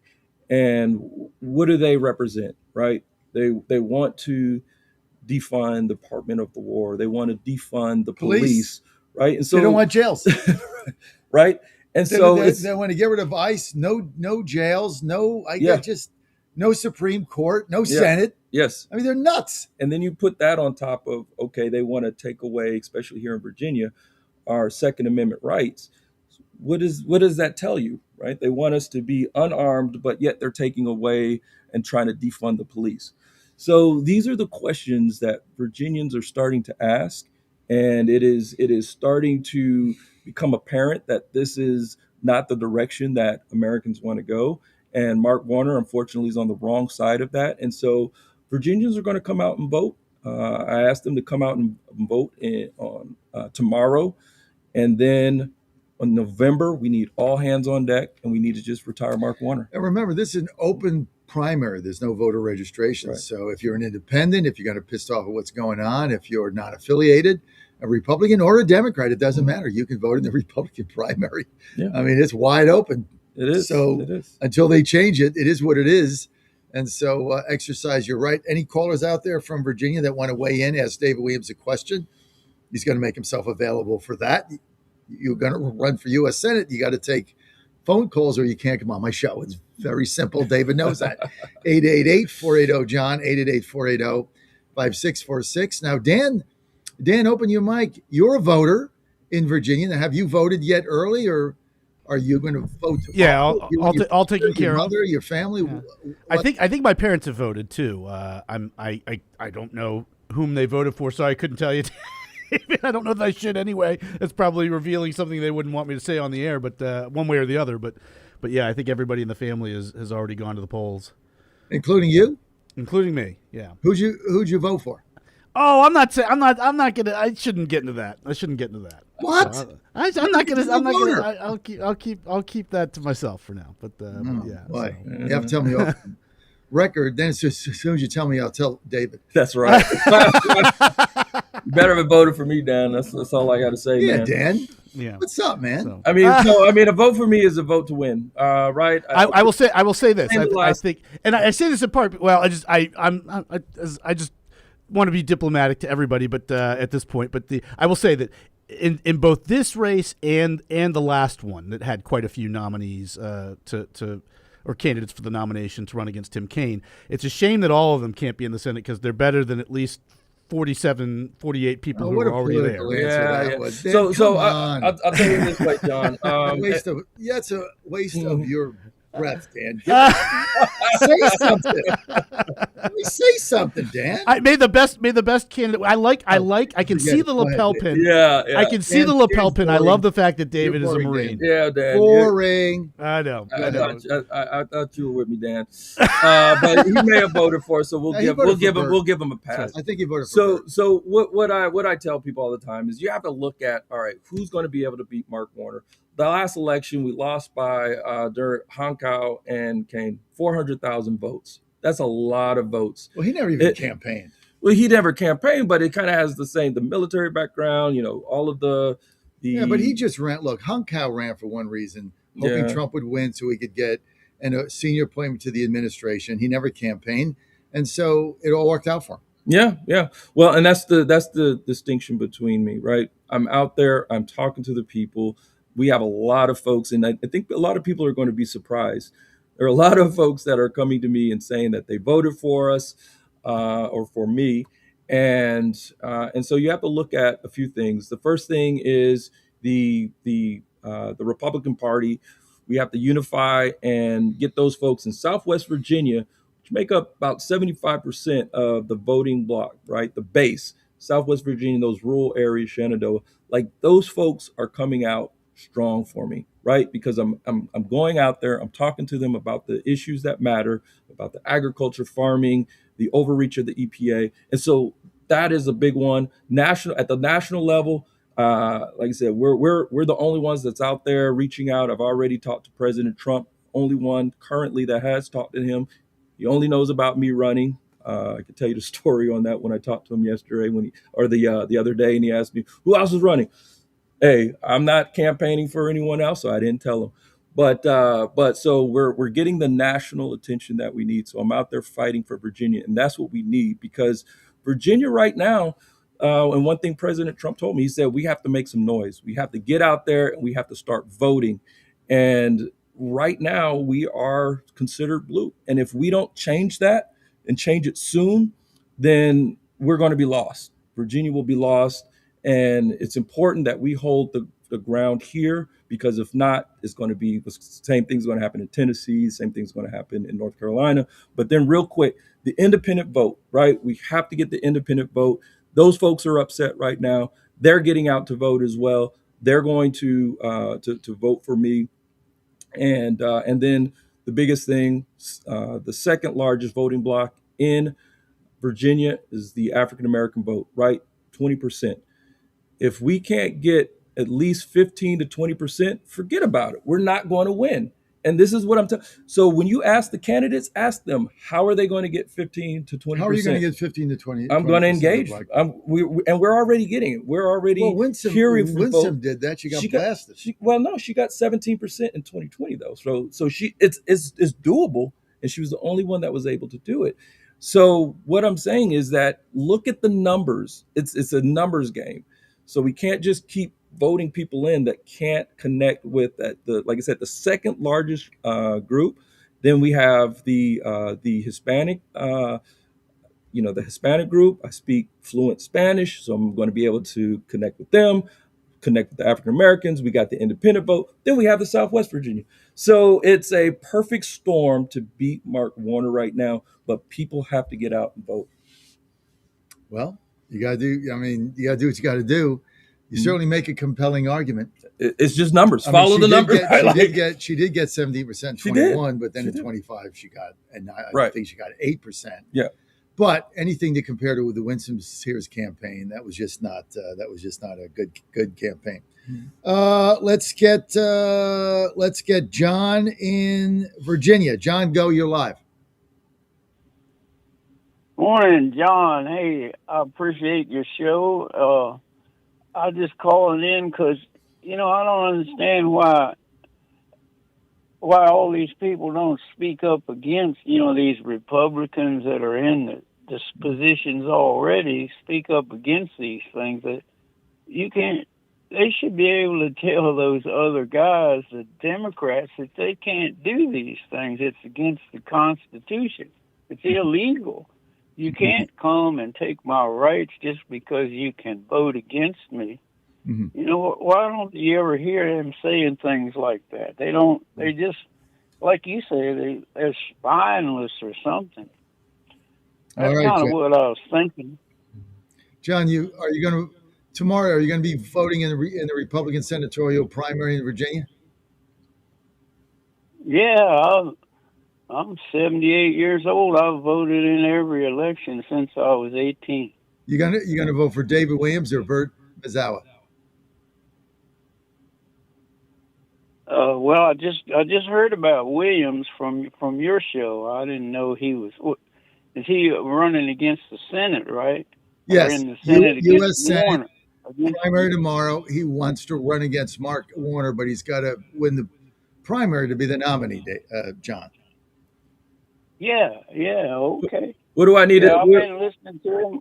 What do you think, John? How can I earn your support, my friend? Well, I'm like John. You know, we need guys that go down there and stand up and fight for this. We got to fight for it ourselves too. But well, John, I'm a Marine. I'm a Marine combat vet. So I fought for my country. So I'm going to fight for you, my friend. So you're right. That's what we need. We need people that will actually fight. That will just stop talking about it and do it. You know, and support our president as he is holding the line, and unfortunately, a number of the Republicans aren't holding his back and helping him, and so we're going to change that, my friend. All right, John. David Williams wants your vote, and you're going to have to vote tomorrow. John, 78 years old, a young 78, Johnny in Virginia. Thank you, John, for the call. Teresa in Northern Virginia. Teresa, you're live. Hi, David. Hi, Teresa. Hi, John. And I was just wondering, I live here in the Northern Virginia area, Fairfax County. Mm-hmm. It's always been known, and I also work elections, and turnout has been incredibly low for where I am in the Northern Virginia area. And I was wondering, David, what is your message for the Northern Virginians? Yeah. Apparently, in Fairfax County, we always come in last. After the whole state is called, we're always waiting for Northern Virginia. Mm-hmm. I've attended a few meetings and of you and the other candidates, and I just want to know, how do you plan to get? We're normally 70-30 here, 70 Democrat, 30% Republican. Mm-hmm. How do you plan to get the vote out, if elected, of us in the federal government in Northern Virginia? Yeah, so that's a great question, Teresa. And so once again, I was in the federal government, and one of the really frustrating things is, I remember it clearly, is when Mark Warner voted to shut down the government 13 times, historically long, right? At that time, I had to look Marines in the face and let them know that they weren't going to be able to get paid, and try to figure out how they were going to pay their rent. And for me, you don't mess with my Marines. And so that was a huge mistake. And I think that was a big issue that is going to come back and bite Mark Warner, because most of his constituents are contractors, they're federal employees, and military. We have many military bases in Virginia, and those folks were affected, right? Their finances were affected. And oh, by the way, Mark Warner continued to get paid. He was getting paid. I think they even went on a recess in there somewhere. And so these things, and I talked to many of my colleagues and friends, and they were really upset about that. And so I truly believe that that's going to come back. That is the message. It's almost like an abusive relationship. We're just so used to shutting down the government when the Democrats don't get their way, and it's almost like we're already in the government looking, okay, there's going to be a CR, all right, who's going to get laid off, who's going to go home. And that is their sole job, is to get a budget and create legislation. And if they're not doing it, guess what? We have to hold them accountable for it and get them out of there. And so I think that this is going to be a referendum vote. People are tired of this, and they're going to come out and vote against Mark Warner. David Williams, thank you for your time. Therese, thank you for the great call, Northern Virginia. David, people want to follow your campaign for today and tomorrow. Where do they go? Go to David Williams for VA, FORVA, for our website, and you can follow me at Williams for FORVA on social media. All right, David, thank you. Thank you for Thank you, being sir. here with me. God Good bless luck you, tomorrow. man. Thank you. I appreciate you. Hopefully we'll have you back again as a Republican Yes, nominee. sir. I don't live in Virginia. I can't vote for you. However, I am going to the Republican convention in Dallas with the Virginia delegation. Okay. Invited by Jeff Ryer, invited me and Ann. All right. After my chairman, even though I'm the only elected official in D.C., kicked us out. Thanks, Patrick Mara, for kicking us out. That sounds like an endorsement. Yeah. I love it. I love it.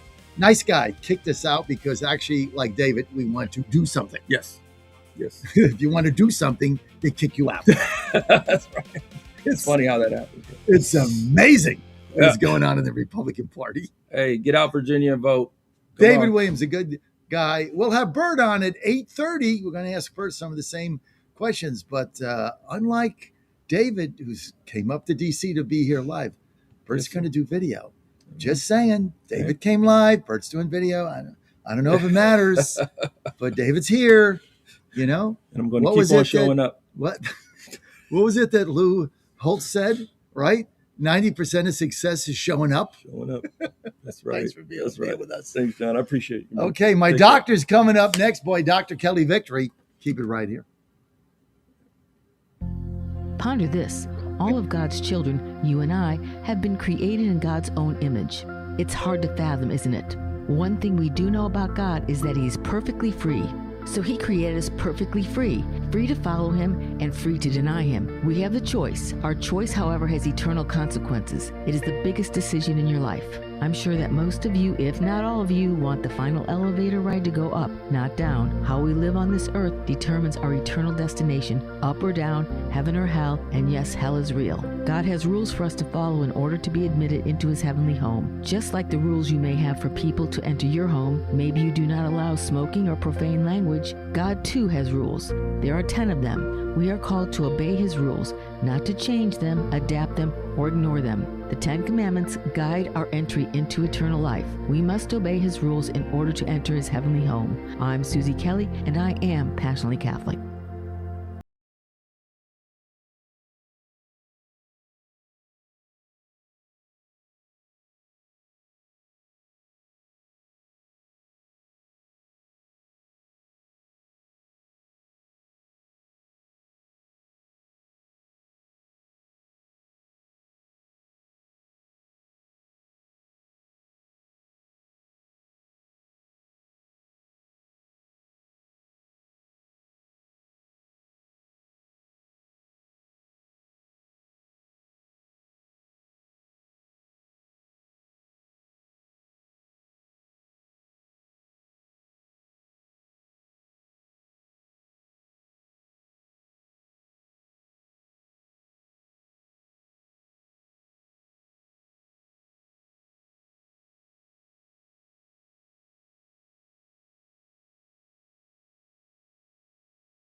Everybody's talking about weight loss injections because the results are so dramatic. They work by lowering blood sugar and reducing appetite.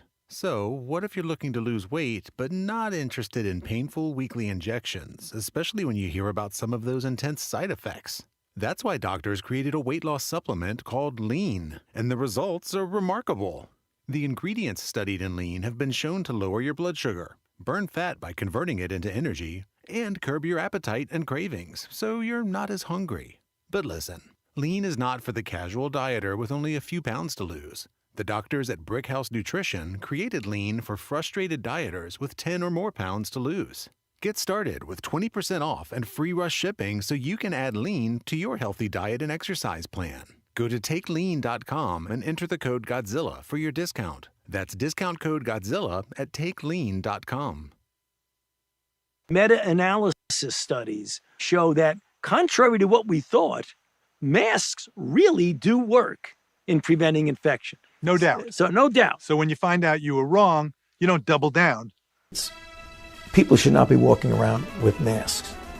You're sure of it? Because people are listening really closely to this. Right now, people should not be walking. There's no reason to be walking around with a mask. Right now, the message is the vaccines are very effective in preventing serious disease. So the data are very, very clear that A, you need a booster. The nature of those viruses that were studied were evolutionarily so far distant from what turned out to be SARS-CoV-2 that no matter what you did with those viruses, you would not be able to do that. Obviously, there are two possibilities that are being entertained, and I think we need to keep a completely open mind until we have definitive proof. Dr. Fauci, did you delete any emails or records related to the Wuhan lab or the origins of the virus?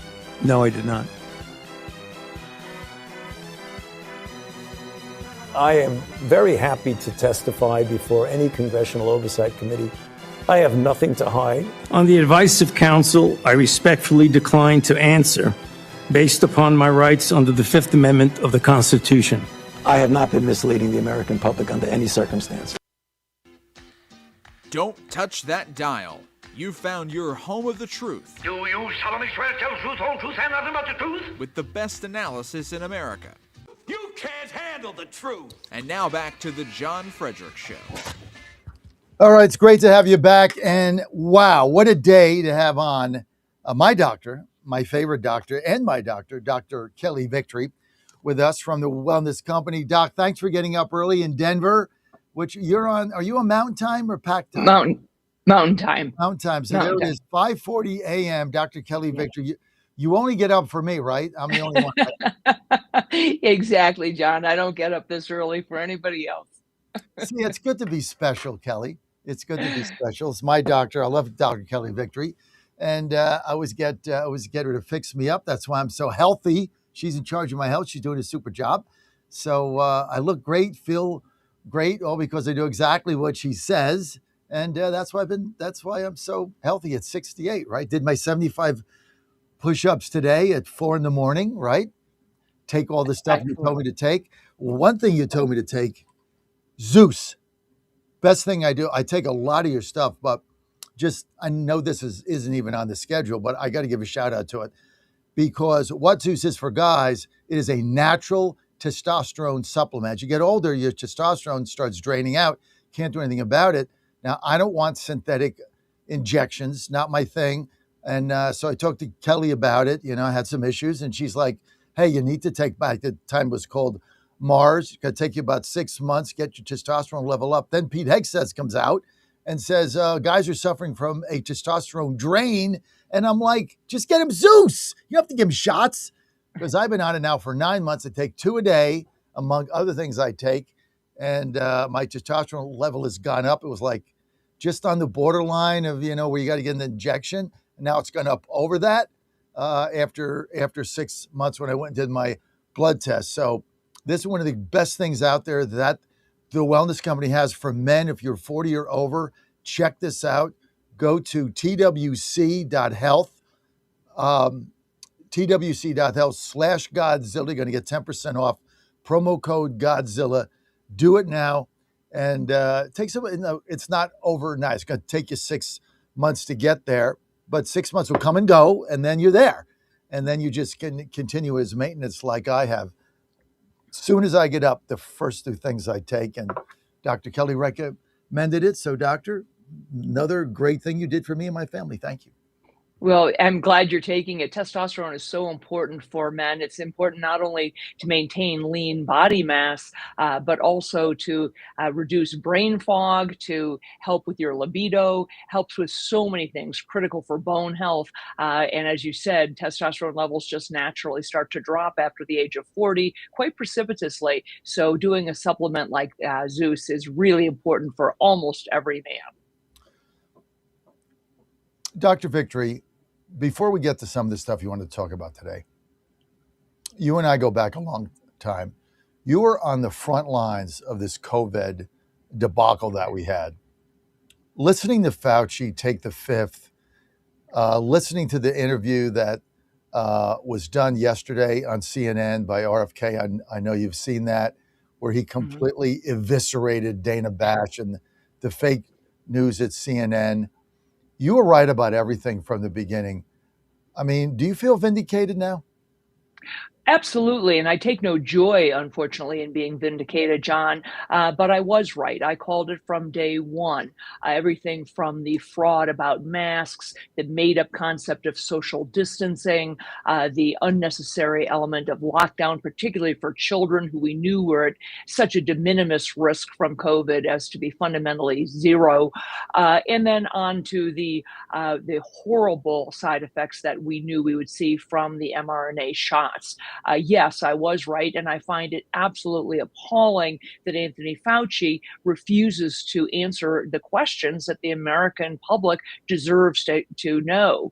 He clearly has lied. He perjured himself over and over again. That's very clear. And now, because of this quote diary that we have, which is more a journal that he kept on a federal government computer. This isn't some private diary that he was keeping. He was journaling his experience, his personal experience, while the rest of us were suffering.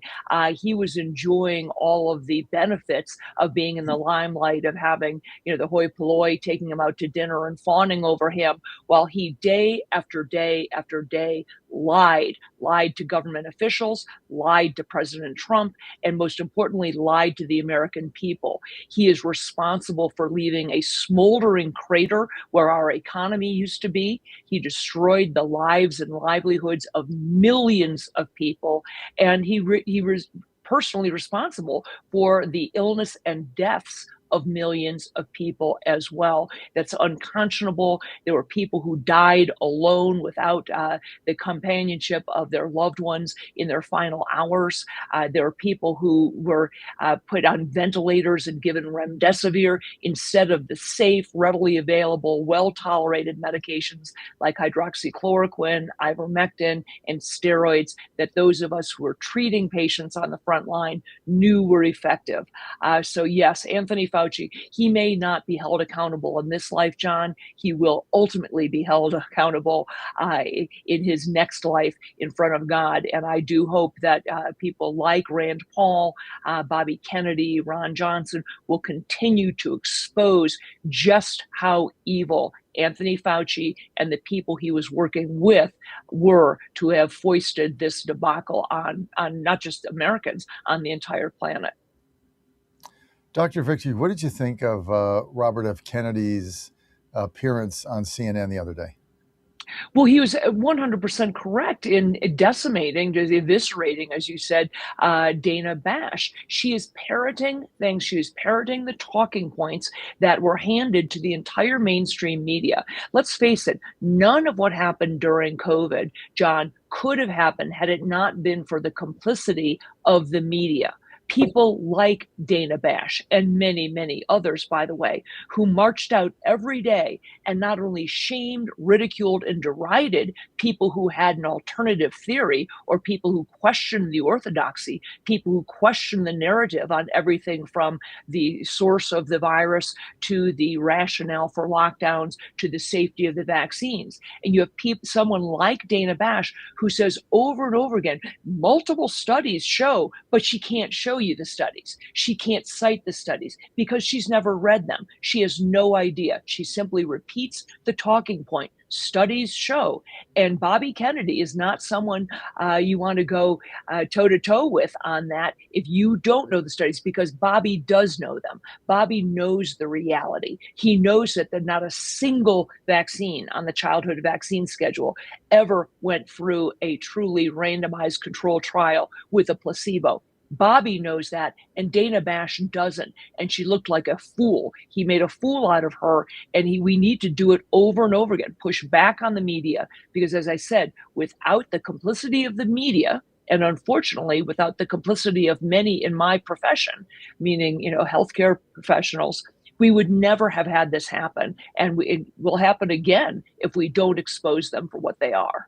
You think about that time period, and it all makes us think back about the censorship, and every time we tried to give another opinion or get another opinion on the air, We were censored. We were blackmailed. We were blocked. We were thrown off of platforms. We were shunned. And this was just a government weaponized mandate in order for everybody to sing off the same hymnal and just believe whatever nonsense they fed us without question. And I remember having you on and early on and Dr. Peter McCullough and back in the day. And I mean, every time I had you guys on, I got banned from everything. You couldn't put it up. You couldn't put it up on anything. You know, we were able to do it on a radio network only because Ann and I own it, and like there was nobody to shut us down, like so many other. By the way, I got Wendy Bell. Here's an example. Starting with us, August 17th. Wendy Bell live 10 to noon, Monday to Friday. Starts on August 17th. The Wendy Bell Show. Well, she was on KDK in Pittsburgh and kept talking about this, and they just fired her. Even though she had the facts, she got fired. And so many people went through this back in the day, and you look back at it, and we were all right. Right. And I was kicked off many platforms. I was banned from Twitter for months. I was kicked off Facebook, YouTube, Instagram. I was President Trump's first co-plaintiff in his class action lawsuit against Twitter and YouTube for exactly that, for that egregious censorship. So it turns out here we are now, mid-2026, and we've been proven to be right about everything from the origin of the virus to the fact that the lockdowns did more harm than good, that social distancing was made up. And we have it in Anthony Fauci's own words. He has admitted this himself. Yet where is the accountability? I was hauled in front of the medical board 7 times during the early part of the pandemic, had to defend my license over and over again, not for things that I was doing with patients, by the way, but for things that I was saying on television, saying on radio, and writing. The fact that I dared to push back on the narrative at the time, which was that this virus emanated from a wet market in China, versus what we knew to be true, which is that it was a direct result of gain of function research, paid for, by the way, with our taxpayer dollars that had been funneled to that lab in Wuhan by none other than Anthony Fauci. We know that from his own writings, and he can take the fifth, but it will never clear his name. He will go down in history truly as the evil orchestrator, the puppeteer of this entire event. Well, you're right. He's not going to be held accountable by the United States justice system, but he is going to be held accountable by God. And that's about as bigger retribution one can get.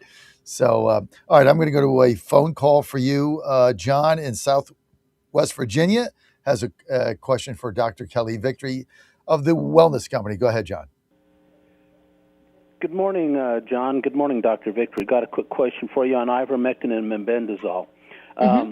Back in 2022, I had problems with my liver, had high AST numbers and ALT numbers, have since gotten them down. The last 2 or 3, 4 blood tests and everything have shown good in that. Would I still be able to take ivermectin and mebendazole for for like the parasite cleanse, do you think? Well, obviously, I haven't reviewed all of your blood work, but those 2 medications, ivermectin and mebendazole, are very, very safe and very well tolerated. We've had some incidences where people have had bumps in their liver functions, those numbers that you were talking about, AST and ALT, from mebendazole, but really only at higher doses, the doses that we put people on for advanced cancers. So I don't have any reason to believe that because you had a little bump some years ago in your liver functions, which isn't uncommon, that you wouldn't be able to take those medications for the parasite cleanse at the dose that we have them in that formulation. All right, John. That's what I was hoping. We went through a power failure, so that's why the click was on our line. We got it back on now. But, good. I appreciate you taking time for my call. I find that the wellness company doctors, when I see them on the internet, I find them extremely informative and very forthcoming on their information. I really You're the best. appreciate you. Thank you. You need to subscribe to them, John, along with your medical emergency kit, like I do, because they're the best. And of course, I live in D.C., so you have to have your primary care doctor if something happens, do a blood test or whatever. But I don't do anything without calling up Dr. Victory. Like I get her second opinion. Even my son had mono playing baseball. He got the medical thing from the college that he's got to go through the protocol. But we didn't do anything until we got Kelly to review it and look at it. And, she has no authority over it, but, you got to get a second opinion. And I remember what she said. We did exactly it. And now he's better than ever. So thank you for that, Kelly. We've got this parasite going on. It keeps spreading. We don't know how it got into the lettuce, first to Taco Bell. Now it's another lettuce. And this thing is a major parasite. And I've now talked to people. Now it's getting to my friends. Talked to a couple of people that had it. They said they had the worst diarrhea in their life. Like it's just horrible, very painful. And then it's, you got to take the medication to pass it. What do we have in our medical emergency kit right now? If you feel like, what are the symptoms and how do you get it out of your system immediately, Doc?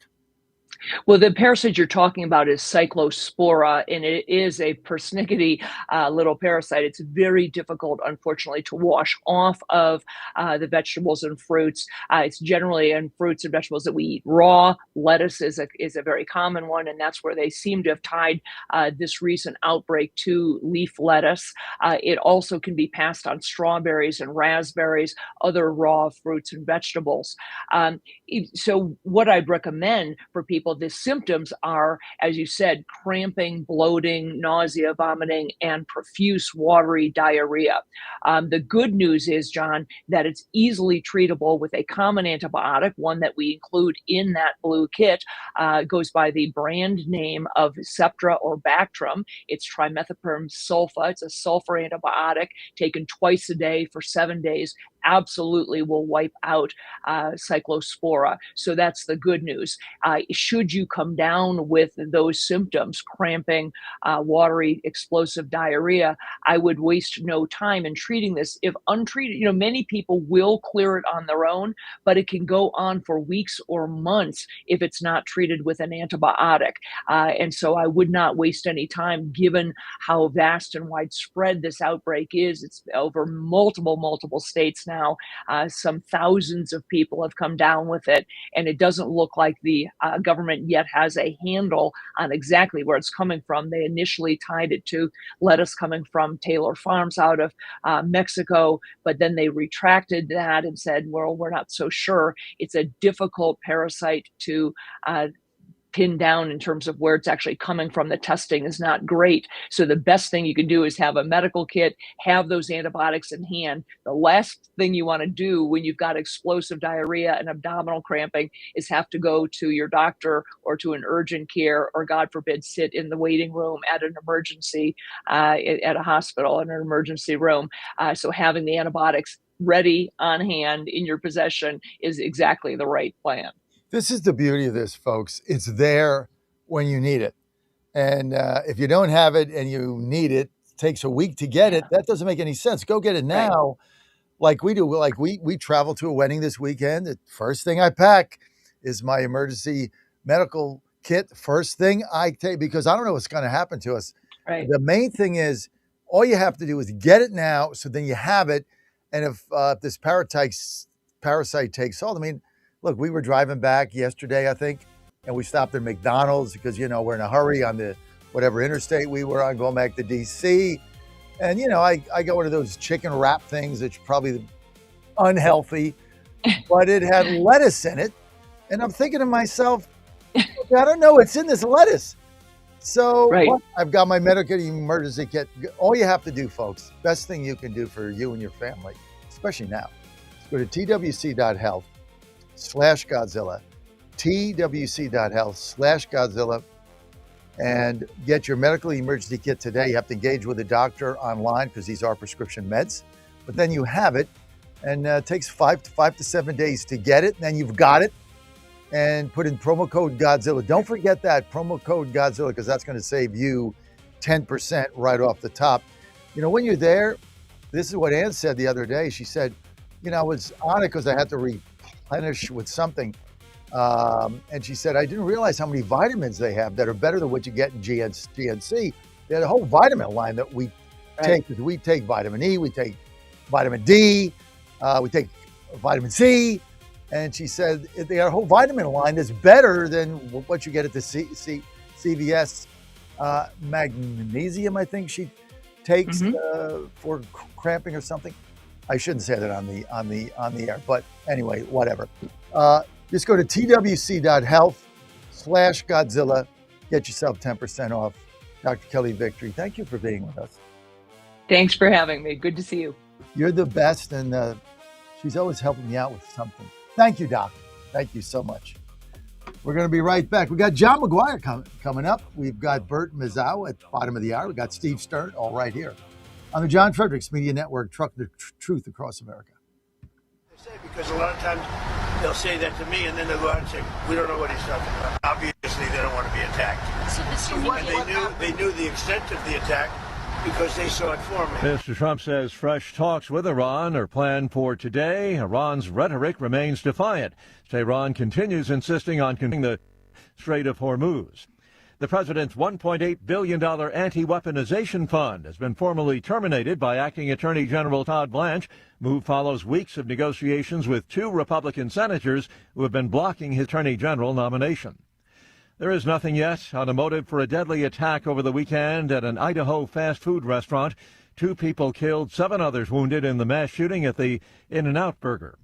Detectives say a 24-year-old named Chad Williams started shooting with a rifle at the fast food restaurant and then killed himself. Twin Falls Police Chief Matthew Hicks thanking the 2 people who jumped in to save lives. We can confirm that there was an off-duty state trooper and a citizen who actively engaged the suspect by returning fire towards him. We want to take a moment and commend the actions of the off-duty officer and the citizen and their heroic action to stop this incident. Laura Winters reporting. Spokane, Washington is ground zero for several wildfires have destroyed homes, forcing thousands to evacuate. 600 structures have been burned. 60,000 people have evacuated.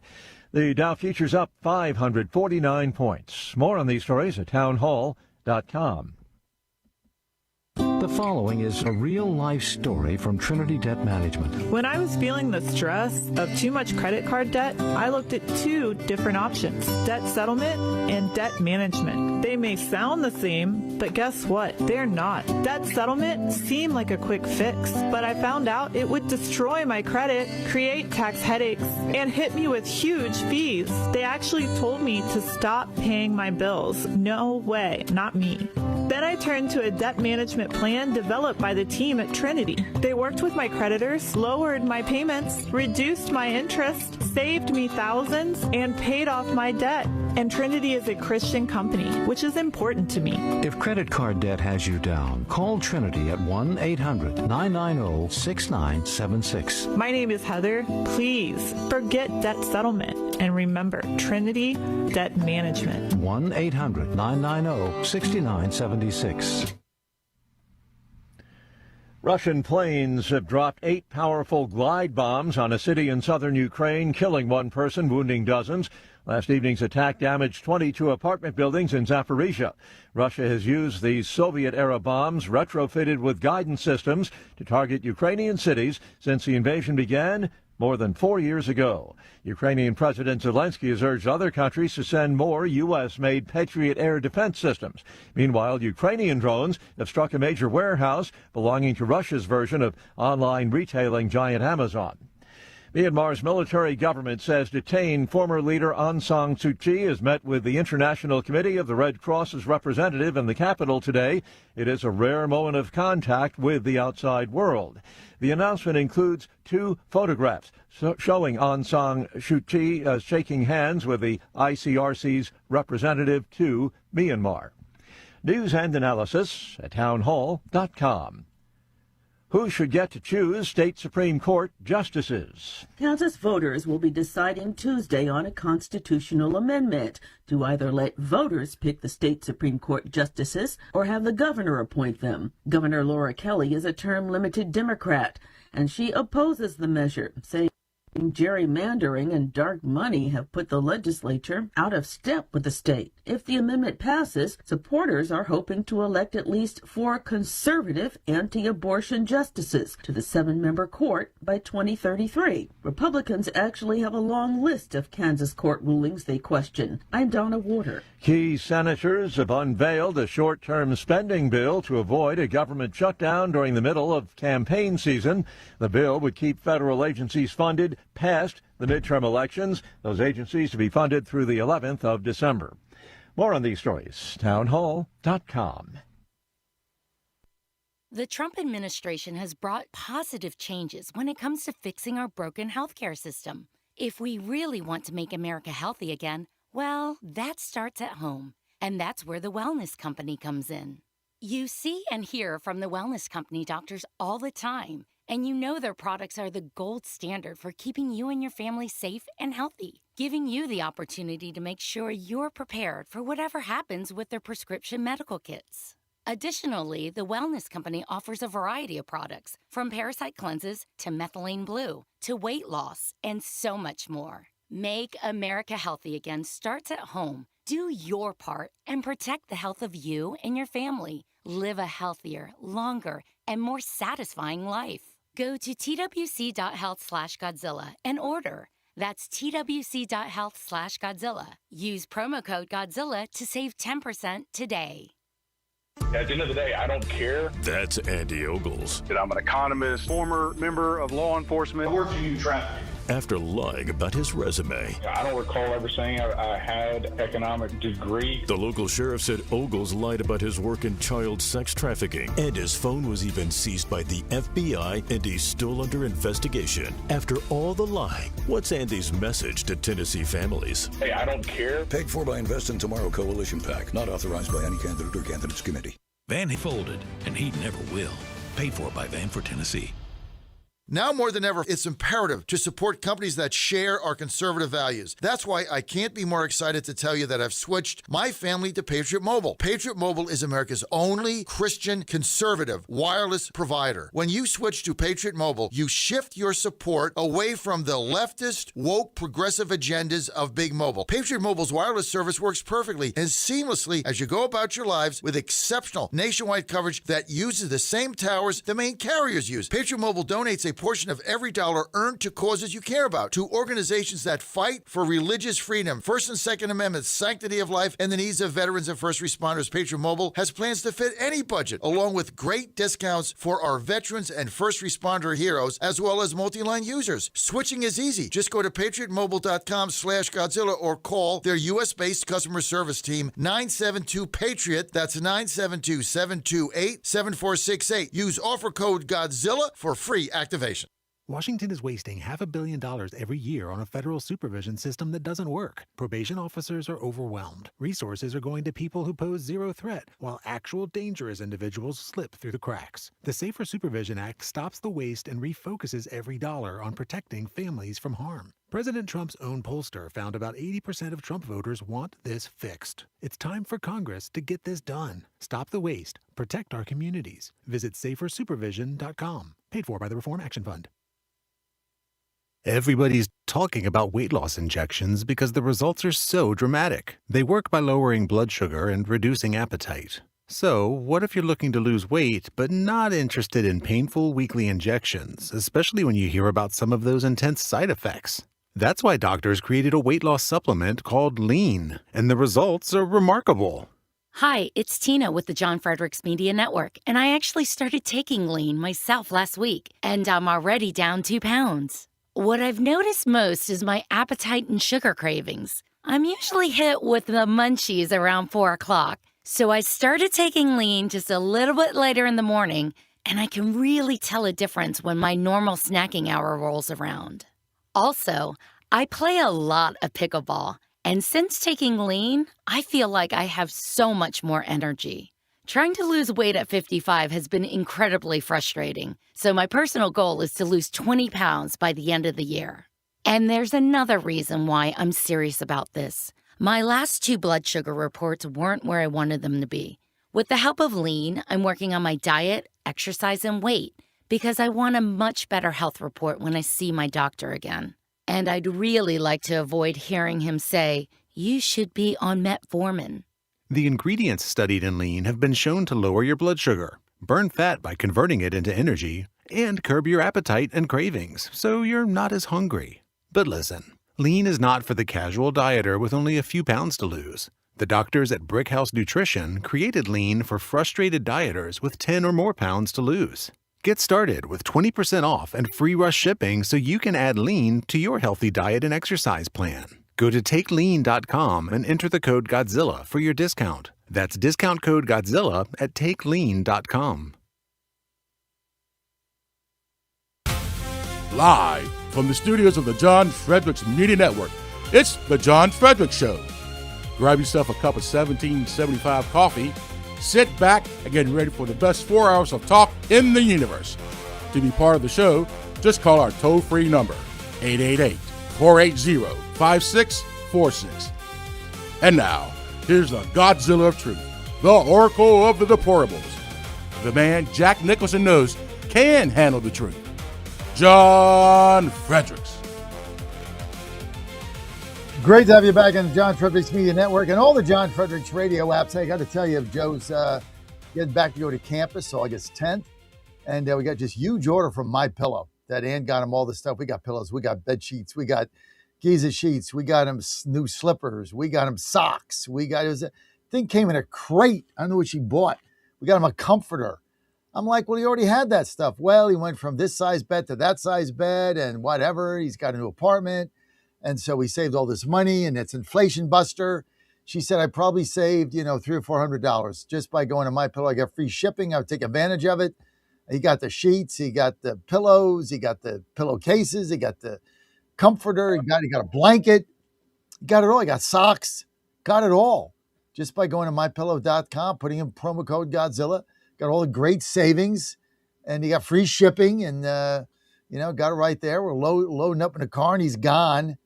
See ya, Thanksgiving. It's basically the way it works with a ball player. So, but by the way, MyPillow is fantastic. I mean, what Mike Lindell has done, and he's probably going to win the gubernatorial primary in Minnesota for the Republicans, which is kind of fun. So we look forward to that. But just the stuff that he has there. I mean, I look at our house. Everything is MyPillow. Now all my son's stuff is MyPillow. And Anna's like, you talk about inflation buster. We saved a fortune.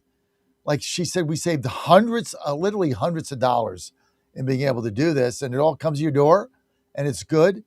And they got so many great specials right now. But, the comforter, the Giza sheets, you slip into them at night like I do. I go to bed before everybody else does. It's just me. And, I go to bed, and then in plops Sammy, the cat, plops down, right, waiting for mom to come. If she's watching TV or something. I plop down there 8:30, man. I get in them Giza sheets. I'm out I got my pillow. I don't think I'm there 30 seconds to a minute. I'm out. It is that comfortable. And you got the cat there, ready to go to bed too. So it's just, MyPillow was fantastic. His products are great. Free shipping, all the savings. He's got half the stuff. He's got the biggest sale going on ever. You got your kids, grandkids going back to school. They need something. So get them this. This is so cool. All you have to do, it's so easy, is go to mypillow.com, promo code Godzilla, mypillow.com, promo code Godzilla, and you are good to go. Just got back last night from a wedding. My oldest first cousin, Ken, his oldest son, Edgar, got married. Edgar Wayback got married to Haley Watkins, and just a beautiful ceremony. We had such a good time. I've been trying to get a family get-together for 20 years. I just can't get it together. Somebody's always got something to do. Finally, I said to them, I'm like, because I got 3 cousins. That's my whole family on my side. I don't have any siblings. Everybody else is dead. I got 3 cousins. And I'm like, the next time we see each other is either going to be a wedding or a funeral. Let's hope it's a wedding. 2 of the 3 made it. So that was pretty good. But it was good to see everybody. And it was a beautiful ceremony. And, as bad as things are and as bad as things are divided, it was just great to see, families get together, different cultures. Haley is Jewish, we're Catholic. And Ken's wife, Maria, who's darling, is of, I think, Dominican and Puerto Rican descent, Mexican, Puerto Rican. So it was just fabulous to see all these cultures, come together for a couple. So it was just fabulous. And these are the things you need in life to inspire you, because we've got so much division going on. We talked a little about earlier about the end of the WNBA. The WNBA is done. They're not going to survive 2 more seasons. They've politicized this thing now. They can't help themselves. It's run by lesbians. I mean, that's basically it. That's who's running the league. And they don't like heterosexuals, and they don't want them to be the face of the league. And it's turned into a joke. And the way they're beating up some of these, Caitlin Clark and Sophie, they just beat them up on the floor, and they don't get fouls called. I mean, the thing is a joke. And I don't know why anybody would ever go to one of these games. I was asking Ann, I can't remember the last time I actually sat down and watched a WNBA game, the whole game. I mean, maybe the first or second game that Caitlin Clark was there, maybe with the fever. But, I could give a rat's ass. I mean, I don't watch it. I don't bet it. I don't watch it. Who cares? I think all this crap going on, and it's all politics. I told you 100 times, I do sports to get rid of politics, not to get more of it. I have it all week. We got home from the wedding. We put ESPN on, see who got traded. Coming home in a car, I put the Astros game on. Astros Rangers fight for first place. I don't want politics. I got that all week. I had it the weekend during the wedding. I had it. I don't want to deal with it. I want to see baseball, football, basketball. The last thing I want to do is see these clowns in the WNBA. Here's this crackpot coach in Minnesota, having a shirt on about trans kids in the middle of a game. What are you doing? Just go away. Cut 5. Now she's pontificating about trans kids. I would like to see men get on a team against her girls at the Lynx and see how that goes for her. Cut 5. Roll it. Is the powerhouse. So just watching her play and how Sophie plays with her. But it's interesting already getting in front of these politics that are just ripping the WNBA apart. The Minnesota Lynx head coach was weighing in on this whole trans debate. Listen. I don't think we should feel like our safe space is being threatened. That's what I enjoy about the WNBA, and I think we have to continue to safeguard that. I come from a space of inclusion, and the narrative that I think that is problematic is to suggest that, number one, that transgender athletes are the biggest problem in women's sports. And I think this is what's bothersome, is that there's a faction of people in our country that are making this a massive issue. We have some issues. Number one, we need to protect trans kids. Every kid. To me, it's a human rights issue. How about just protecting kids in general? Yeah. How about the idea that kids aren't supposed to make decisions that are going to impact the rest of their lives and take drugs that are going to make them, unable to have children one day or mutilate their bodies? How about that? Sorry, I thought that was completely insane and ridiculous. Yeah, you would think that would be the most basic thing, would be protecting kids. And the idea that Sophie Cunningham standing up for this shows both how brave and wonderful she is, but also shows how insane the entire debate is. But, Laura, yesterday you spoke to Inga Thompson, who is the former Olympic cyclist, about some of these rallies, and this is what she said. The rally was wonderful. We wanted to make it about love, kindness, and caring, that you can support trans people. And at the same time, we have to be thoughtful of our next generation of Olympians. We have watched a mass.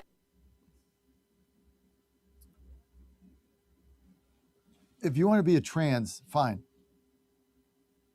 I mean, one of our extended family members now at the wedding I was with, I guess was Haley's brother, is a transitioning or something, and nice enough young person, and I wish the person the best.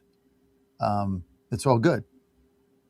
But why should somebody born as a biological male be allowed to play in women's athletics?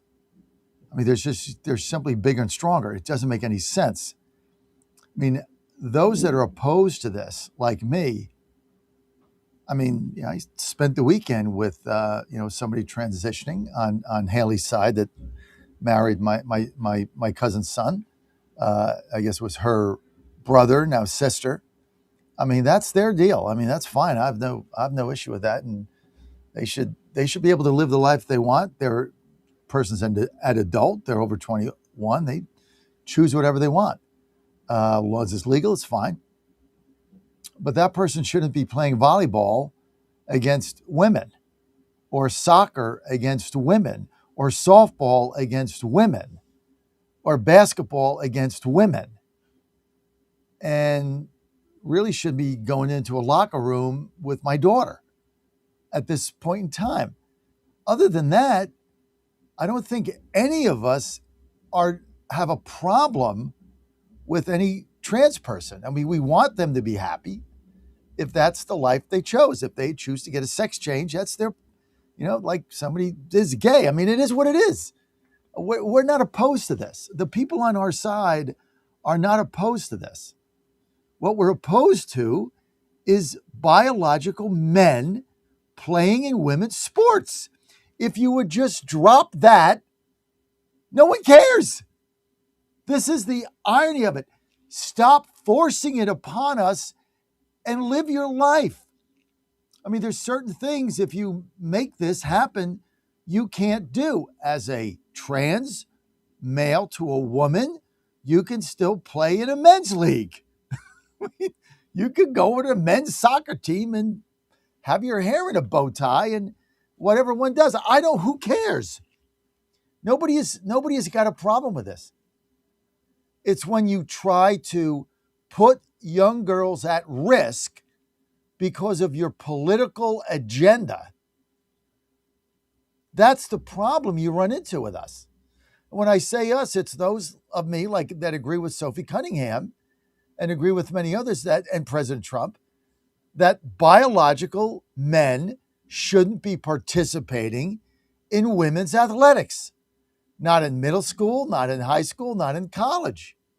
They certainly shouldn't be participating in their locker room or their bathroom. When they're over 21, do what you want. I mean, if a trans wants to go play professional basketball and the WNBA and beat those women up, and the league wants to condone it, nobody will go to the games like they don't now anyway. So this is the problem.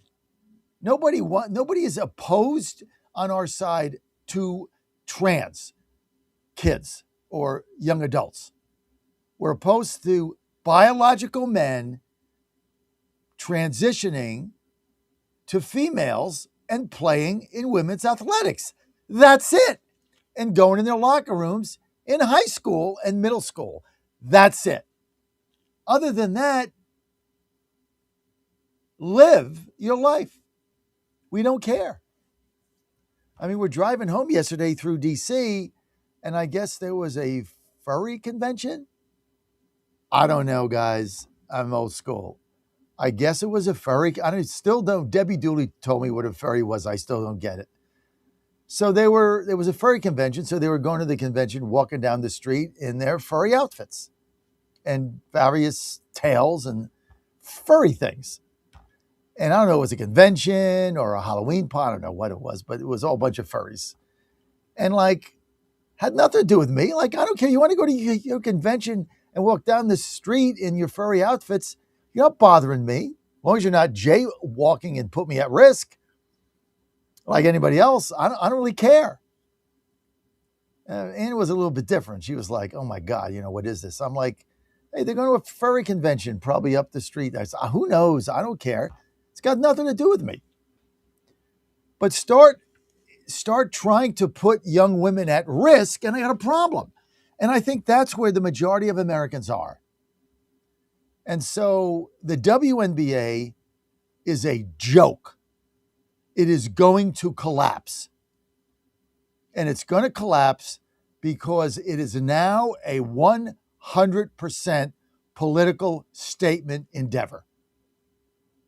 And I can get political statements all frigging day. I get up at 3:45. I go to the bathroom. I turn on my phone to prepare for the day. And until I go to bed or put on the Astros game or the hockey game, if it's in the fall, or a football game, I get political statements the entire frigging 18-hour day. And the last thing I want to do is get it on a Sunday when I'm watching a sporting event. I just don't want it. I don't want it on my beer. I don't want it on my drink. I don't want it on my food. I don't want it on my whatever I'm doing. I don't want it. I don't want it on my TV. I get the commercials. They're paying for their ads. I get ads running here. I got no problem with that. But I got a problem when it's in my face and I'm supposed to be entertained by watching a WNBA game, which now I'm not going to ever watch again. Just like I don't watch the NBA anymore. When they put Black Lives Matter on the side of the court, I never watched it again, and I was a big fan. I was a huge Rockets fan. So was Ann. We've never watched it again. I've never drank a Bud Light again. I never shop at Target again. I have choices, and that ain't one of them. There's a lot of choices for my economic dollar. There's a lot of choices for my beer. Bud Light ain't one of them. WNBA ain't one of them. NBA ain't one of them. So I've abandoned them all. I watch baseball, football, college football, and hockey. That's it. I love hockey because no politics. And that NHL commissioner, every time they try to inject it in, he spits it out. He spits it out like a bad cherry, just spits it out. No, we're not doing that. Come here to see a hockey game. You want to wear trans outfits? Fine. Wear anything you want. Jersey of the other team? Fine. That's your choice as a fan. But no, we're not going to have pride nights and make people wear stuff they don't want to wear. You want to wear a little, fine. But you're not going to force it. And so he kicked it out of the league. And that's why the NHL is booming. Booming. Came from nowhere to boom. Why? No politics. International sport? No politics. Salary cap. Hard. Parity. I'm now a season ticket holder to the Caps. Can't wait. Didn't follow hockey as a young man. Now I'm like major hockey fan. Bet games every night. Love betting hockey. Love betting baseball. By the way, we won 2 out of 3 last night, Dan. Dan, open up your mic. You got the call right on the Reds there. I said I was betting the Reds. He takes it and what did I say back? I kind of feel bad, Dan, that I'm betting against your team, but I'm betting Cincinnati Reds today. He's like, yeah, smart bet. Yeah, real smart move. Yeah, the Pirates are reeling. I turned the score on. I made a decent bet on the Reds. Normally I bet the same team, but the same amount on all teams. But once in a while, I'll increase my bet. I did it on Tampa Bay Saturday night, I think. Bet them again. Sunday got beat. I had a big bet on the Reds. Turned the game on second inning, 7-0 Reds. Yep. That's the way you want to have a best bet go. Yep. 7-0 Reds. Second inning. And you know with the Pirates bullpen, that lead is safe. We're not coming back from 7 down. Well, no, because we have to score more runs. Yeah, it's the Pirates. It's as if on cue, John. As if on cue. It's like, oh, trade deadline's here. All right. Well, let's start losing. It's just. Did they trade for anybody? Did they get anybody? They got a Yankees pitcher, I think, as another reliever, and I do think they got a bat, maybe from the Orioles, I think. But yeah, but nothing big. Part of the problem, we talked about this on Godzilla Wins, so many teams are still in the hunt that all these teams may be buyers, but who's a seller? There are only but so many sellers right now. So and of course, what we were texting about all weekend was that of course you know who went you know where. So, I mean, the Dodgers just loading up. So, polish that trophy off for them in October. Well, I think that I think when Netanyahu went to the White House, I think he told President Trump that the LA Dodgers were 2 weeks away from getting a nuclear weapon. That's something to break up the Dodgers. My gosh, they They're are not a superpower. They are. It's They're just nukes. They probably should have their own government. They should basically, take over half of California, just make it Dodger land, secede from the United States. They got all the money. And maybe they can take the rest of California with them. They're going to have nukes. Oh my gosh, it's the ridiculous. end of baseball. You can't. It's ridiculous. It's not just sustainable. It's not sustainable, Dan. Everybody knew Scuba was going to the Dodgers. Everybody knew it. I mean, it's not sustainable. It's simple as that. You cannot sustain this. There's got to be a hard salary cap. It can't be the Weasley half salary cap, half luxury tax that the NBA has. Right. It's got to be NHL style, NFL style. Here's the amount, and it can't be $1 billion, right? Because then it's a joke. It's got to be, 275, 250. That's it. And maybe there's a 24-month grandfather in. But you look at the Dodgers and say, well, their payroll is only $350 million. Only, okay, it's triple 5 other teams. But here's the other thing. They have $1.5 billion in deferred payments. So if you took the deferred payments, their salary this year, if you had no deferred payments, is $750 million. I mean, it's just a joke. They're going to destroy the game. The owners have to grow a spine. They got to not be John Thune. They got to lock this thing out and no baseball in 27 until the players come to the table and don't get paid. It's the only way to fix this, man. No baseball. You got to fix it. But they're not. They won't have the guts to do it. And they'll have some kind of a mamby-pamby, NBA piece of crap, which is not a salary cap. Because as long as the Dodgers can spend whatever they want, they don't care what the tax is. You can double the tax. You can triple it. They don't care. They're going to continue to buy every player known to man. I mean, they paid Kyle Tucker, and look, I'm a Tucker fan, loved him with the Astros, lifetime 270 hitter, average outfield, subpar arm. They pay him $250 million. Why do they pay him that? They don't need him. So the Padres can't get him. When you're at that level, the game's done. So there's got to be a salary cap, but I'm going to tell you, Dan, the WNBA's gone. It is, I don't give this league a year. If I'm Caitlin Clark, I take Sophie and I go play basketball in Europe, or I just start my own league. She could get the funding, her and Sophie, to start a new league with six teams. And they'll get a bigger attendance from day one. The WNBA is turned into a political messaging enterprise, and no one cares. It's a complete clown car. And it's dangerous.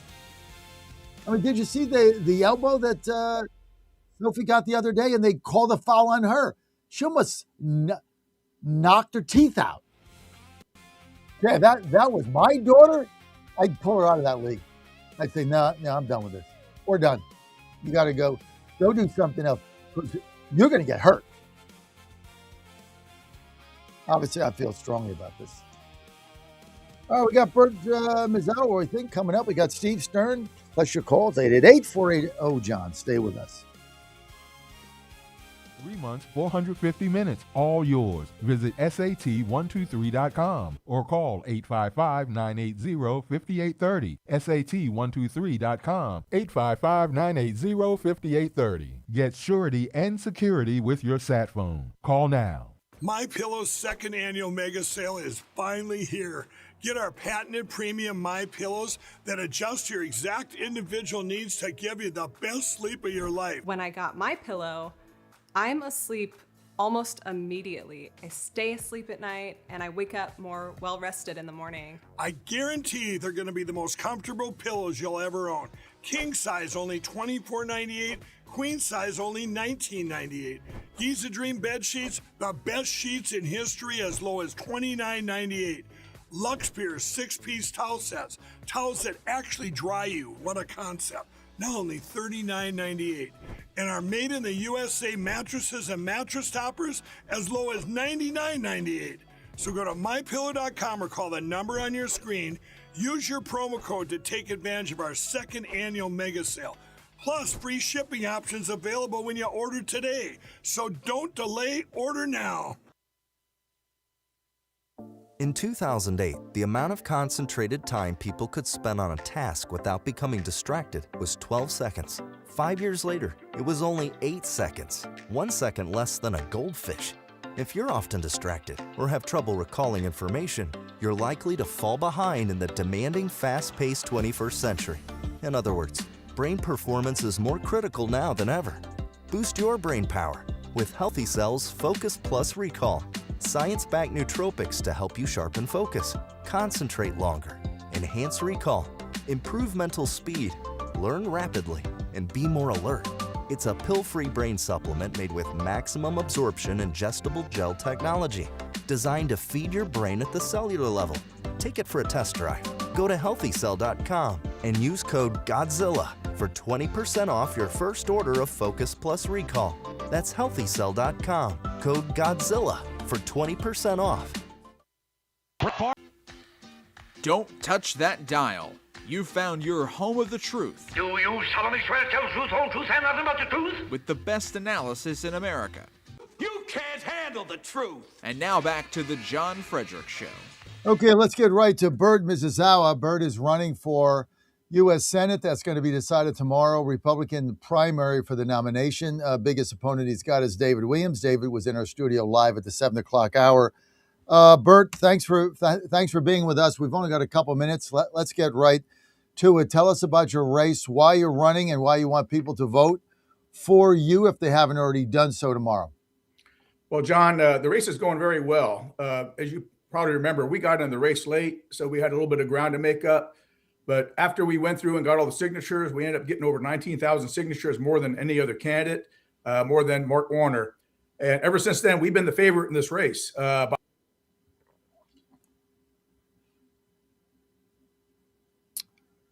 looks like Bert froze. All right. Well, he says he's the favorite. Hopefully, if he gets back, we'll ask him a few questions. Let's see, Dan. Let's just have him call in, I guess. Let me send you his number, and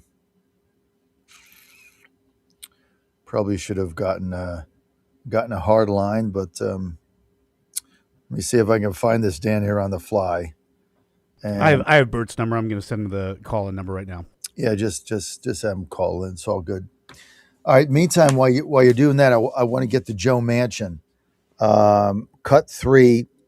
Here's Manchin. He basically says, "Look, Bernie is a socialist who had to use the Democratic Party to get elected." I mean, this whole thing is ridiculous. I don't know what the Democrats are doing, but I'm going to get to these poll numbers here in a minute. If you can get this Manchin cut 3, you're good. I think you might be calling Bert. Let me get some. You know who says it's a rigged system? Bernie Sanders. He's an independent. Bernie's a socialist now, and I respect Bernie. I respect where he's coming from. Bernie's always been who he is, but he's had to use the Democratic Party to get on the ticket. Yes. He took that path. Okay, let's get to Bert very quickly. Bert, you got him on the phone, or can we get to Steve Stern? Let's go to Stephen Stern. I'm waiting for Bert to call in. Okay, let's get to Steve Stern. Steve, thanks for being with us. Steve, always good to have you with us. Tell you what, Dan, because we couldn't get Bert on, we're going to just give this segment to Steve and tell Bert we'll talk to him soon. Steve, give me you've got a really big thing coming up. It's really big, Steve. Steve Stern, it's really big. Tell us what you got going on. So tomorrow, 1 o'clock Eastern time, all the way to 4:30, we have one of the largest election security precinct project calls. Now, you started us with precinct strategy, along with many other people. And what we've done now, and I want to show everybody if they want to come on live tomorrow, this is huge. We expect anywhere from 4 to 8 million people. It changes every couple of weeks when we have this, depending on who is streaming it. So the first hour will be precinctprojectusa.org. Now, we want people to sign up for that. Excuse me. And why that's important. Precinct strategy was started with Dan Schultz about 14 years ago. I joined him about 5 years ago. You joined us. You endorsed it. And what that is getting Republicans involved in the party. And why we started precinctprojectusa.org and why we're asking people to sign up for it is very simple. In precinct strategy is just a website where people could go on and find out how to join. Where Precinct Project, what we've done is we've enlarged this with 1 person to 3 people in every state, letting you know how to get involved. So there's actually somebody you could call into, let's say, John, you're in Virginia or DC and you want to get involved, you call up and they let you know how to get involved. They also let you know manuals. You get manuals to find out what you do as a precinct project man or a precinct strategy guy. And what that does is, a lot of people join and then never get it activated. So what is a precinct strategy, precinct project person who joins? A committee man and a committee woman. You attend meetings, you vote, you get candidates elected. This is the most important thing. How do you think you get candidates elected? You need volunteers. These volunteers come from that. They canvass neighborhoods. They poll watch. I want to talk a few minutes about poll watching. We're asking everybody to go to protectthevote.com to become a poll watcher and poll worker. We're working very close with the RNC to do that. This year, they have 1 head person in every state, which we're going to get the list. So if anybody wants to know how they can get involved in the election integrity in their local projects, we can do that. So also we have newsletters on the Precinct Project. We have procedures. So we're bringing this, newsletters go out once a month. And once a month, we have a Precinct Project election security call. This time we're going to have Chan Stowell on from Minnesota, Michael Giannano. Now, why is that important? He's a YR from Manhattan. I'm 85. I've been doing this for 25 years. You never know when God is going to take you away. So we need these young people involved. And that's what we're working on. It's the first time we're able to get somebody that has a great rapport on, and you want to watch them tomorrow. We're going to have Lori Skibo on from Michigan. She's going to tell you what's going on there. Very important state, as you always say, with the Senate. Matt Hawkins from Washington and Tina Horlacher from Utah. Then after that, for an hour, then we're going to have our precinct, after our precinct strategy, precinct project, we're going to have our election integrity call. We'll have 2 hours of some of the top people on. We're going to have Wayne Root on, who my friend John Goodman, and you met him at our event. He's talking about the most important thing that Wayne has come up with is the executive order, along with Peter Tickton. John Goodman has researched this, and it's a national security emergency, EO, based on foreign interference from China and illegals. Now, I know a lot of people are trying to get the SAVE Act passed. I hope it gets passed, but at this point, we don't see it going on. So we're hoping that President Trump does that. We got to get the machines out of there. We got to get, we have to have paper ballots, hand counting. So we have a lot of people going to be talking about that. We're going to have Peter Tickton on. He'll be talking about that, as well as Tina Peters. Thank you and everybody else who helped her get out of jail. Every time we had a show, we had people call the governor, and thank God he did something. Jerome Corsi will be on there, Harry Hurry, Greg Stenstrom, who does a lot of lawsuits in Pennsylvania, John Droz, Derek Lind, Linda Sinkowitz will co-host with me. She's fightvoterfraud.org, Ralph Pizzola, and then we'll have Lance Migliaccio from the Big Mig. We always try to have a podcaster on. And a lot of people ask Steve, I was on Steve Gruber's show, and he asked me, how do we get all these people on? Well, once in a while you do us for on the radio, but normally we have Getter, OBBM Network, Rumble, The War Room, Cloud Hub, Lindell TV, Stern American Rumble. If you want to see this live or you want to see any of the past ones, go to Stern American Live. Very important. Go to Facebook. We have many people streaming this. Not all of them do it all the time, but we have 150 podcasters who could be streaming this at any one time. We have people that are showing this on radio, or they're talking about this all over the country. And why is this important? Well, when Trump won the last election, Susie Wiles texted me and said, "Thank you very much for all you did." And I said, "Well, what did we do?" Said, "You brought this information out. I'm not an expert on anything. I bring all the experts on. You've been on before. We try to get new people on each time and different states so people can get involved." So I know we have limited time today, but I want to go over a few things. I want to let everybody know if they want to get a hold of me, they can go to sstern1054gmail.com. You could give me a call at 954-562-5225 to get involved. It's so important for precinctprojectusa.org. I think this is one of the most important things that I've done. 4 people around the country asked me to help them to do this. We have thousands of people signed up. Every time we have a program, we get hundreds of people to sign up every program. Think about this, precinctprojectusa.org. If you're listening today, get involved. We need more people to get involved, because on this next election, you can see that the Democrats are really enthusiastic. The Republicans are not. We've got to get them out to vote, especially in Texas, Michigan. We got to win the Senate. We got to win the House. You've been terrific on bringing people on and getting them involved. We're very happy to have Wayne Root on. Wayne has helped us quite a bit, and he's everywhere. And he's talking about a lot of things that are important in election security, as well as Peter Tickton. You know, Peter Tickton helped us very much with Tina Peters. And fortunately, when she got out of jail, she was on one of the programs first, and then she came on our program. We helped her, but she's still in a problem. She still owes a lot of money. We ask everybody to go to tinapetersus.us to try to donate. We need to help her out. She is the face of election integrity, so we try to have her bring on all the time. I know I talk a lot, so John, give me a couple of questions this time, and I know you have limited time today, but I appreciate you getting me on. How does what you're doing in the short term affect the midterms? Well, the first thing is, if we don't get people involved, that's the most important thing. So what we're doing in Broward County, I'm the vice chair of Broward County. We're doing a lot of new things that we never did before. You know, you've been at one of our events. We raise money, we take that money, and then we start to send out special texts, special emails. And we find out actually how many people open them up. And what's happening is we're getting everybody to actually give them voter guides this time. You know, voter guides are very important because most people have no clue who they're voting for when it comes to the down ballots. They may know the congressman, but they don't know the judges. They don't know the locals. So we're trying to bring that information out. We're spending about $40,000 on sending out text emails to get the people out to vote all over the country.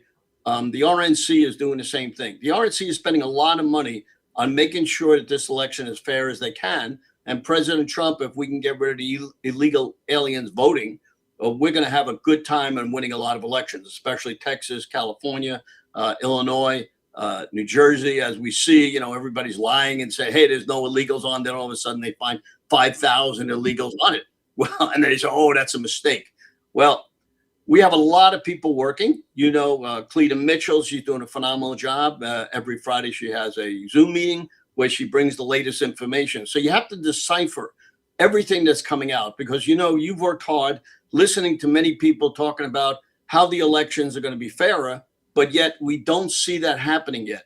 So we're still working very hard. We have, about 90 days left to the midterms. And, you know, normally during the midterms, people don't come out to vote. So I'm asking everybody who's an election security person or a precinct project, speak to your relatives, speak to everybody, tell them to come out to vote. Georgia has historically not come out to vote. Terrible. You know, and then they say, well, we didn't win the election. Well, sure, you don't win the election if you don't come out to vote. So it's up to every chair. We have every chair in the United States email, pretty much. We're sending out emails for them to come on the show tomorrow. They're going to be talking about how to get people to come on to do it, especially the young people. You know, we talk about the young people. Charlie Kirk, you know, when he was alive, he helped us get people involved. Now they're kind of fading out a little bit. So we're asking the YRs all around the country to step up. Now, there's a fight between the establishment people and the YRs. Young people who are smart want to get involved right away. They want to take over. And, the establishment people bounce them. So I'm working very hard to get young people involved. And many people, the YRs, there's one problem with the YRs. They don't respond all the time. It took me 5 years, Manhattan YRs who have 2,000 people that could be involved in New York, about 47 to 57 non-Republicans even came out to run for some of the seats in New York's Senate and House, which is ridiculous. So Steve Gillen is working very hard in getting that done, and the RNC is fighting them all the time. So we're trying to help New York, but I'm like you, a one-man show. We got to get other people involved, and people ask how do I get involved? Call me. I'm glad to answer. Email me. I'm glad to help and get that. Any other questions, Johnny? Yeah, give me an update on Precinct 2.0. How's that been working? So that has been excellent. Here's the problem. In Michigan, 2 years ago, there was 2,000 people came to the convention. Last year, 1,000. This year, they told me only 500.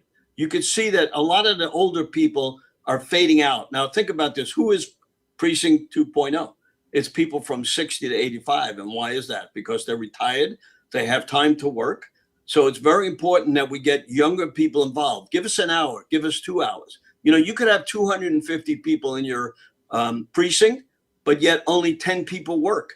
So we have to find these younger people, who really want to do it. And I got a young gentleman. He wants to run for office. He's only 18 years old. He just turned able to do that. So we got to get his friends to start to do it. You see, the 18 to 24 are the most important thing. Those are the people that are going to take over our country when you and I retire, which may be never, but they're the ones that are going to have to do it. So we're getting more people involved. We're getting newer people involved. And that's why we did precinctprojectusa.org. We're actually talking to these people because a lot of people don't even know what they got to do when they become a committee man and a committee woman. So you can see how important it is to get that information. So if you want to join, go to precinctprojectusa.org. Velma Ruth, we have a person on staff round the clock. She will answer you. She will give you a way to get on. Dan Schultz is still working with us. Many people are working with us. We're getting on many shows to bring this message out over the next month. So we get people to come out for the midterms because, it's usually about 28% against 78 to 88 on the presidential election. So you could see that sometimes 300-400 votes make a big difference in this next election. So we're working very hard in doing this. And I know you've helped us to get the word out. And I hope everybody who's listening today, and we'll get a copy of this and we'll send it out to 20,000 people. And every time we get on, we ask people to get involved. So let's review. Tomorrow, 1:00, Stern American Rumble. Come on this. We spent a lot of time getting the top people in the country. Sometimes we substitute it. My friend John Goodman, who's fantastic. He's always a backup person. So if somebody doesn't show up, we get him on. He does a lot of research for us. He gets the job done. It's very difficult to get research. 1:00, if you want to see the precinct strategy, and if you want to come in at 2:00, see the election integrity, you can come on. We want to thank all our podcasters. We want to thank Cloud Hub, doing a fantastic job, OBBM Network, QTV. So we have people from all over the country helping us. Without that, we don't get out there. So we're in probably 58 different countries. One of my guys, Dan Scriliglio, Voice of the People, helps me out. He gets this out on radio, TV, restreams it every day for 3-4 days so people who didn't see it get to see it. If you want to see it at any time, it's always live on Stern American Rumble. So I always end up with action, action, action. People say, Steve, you're 85. Why are you still doing this? Well, we got grandkids. The grandkids in school are getting, what's happening in these schools. I mean, they're indoctrinating to socialism. And if people don't wake up, and it's only the people that are letting this happen. Because if you sit back and don't vote, it's not going to happen. If you're going to let the Democrats vote, hey, they're going to win. So we need action, action, action. We need people to get involved. You and I can only do so much. We need people to step up. Thank you, everybody, for listening. And, if anybody wants to get a hold of me again, stern1054 Gmail, 954-562-5225. I won't answer the phone, but I'll recall you back because we get a lot of crazy people calling. So we want to listen to their message before we call them back. So I'm glad to put you through with Precinct Project, Precinct Strategy, Election Integrity. You can become a poll watcher or a poll worker. We're happy to help everybody in the United States get involved. Now, the one thing that we're trying to do, which I wanted to tell you, and the most important thing I can tell you, I've had everybody try to text President Trump saying we need a few people in the administration that'll listen to the grassroots people. If you recognize the fact that we don't have anybody bringing that information that we know that's happening on the ground to President Trump, it's going to be rough on this next election, because he needs to get on the young podcasters. You know, he did that when he won the election. His son got him on these young podcasts. You remember, he's all over Fox, he's all over here, there, and Europe, and in the White House. So bring that message to him, because I've had General Flynn do it. I've had Wayne Root. I've had many, many people bring that message up, and still nothing is happening. So we need that message to come from the grassroots people, that we see what's happening so we can help win this midterm election. So, Steve, let me ask you a couple of questions. Sure. Number one, are you guys having your Broward County big event again? Have you already had that? When is that? No, the big event is September 19th. It's at, you were there last year. This year we're having only candidates who won, because they're going to be talking about winning the election. So whoever wins the governorship, there's 4 or 5 people running. We'll have that person. We've already got. That's going to be after the primary, right? Yeah, it's after the primary. You have all the candidates there after the primary. Correct. Broward County is blue, but we're turning it red. We have more and more people working to ask people, to join. And this time we're only having, like I said, the candidates. So we can, we get 400 or 500 people there. And it's important to get that message out, because when Broward County votes, even though we're blue, we still have hundreds of thousands of Republicans who could vote.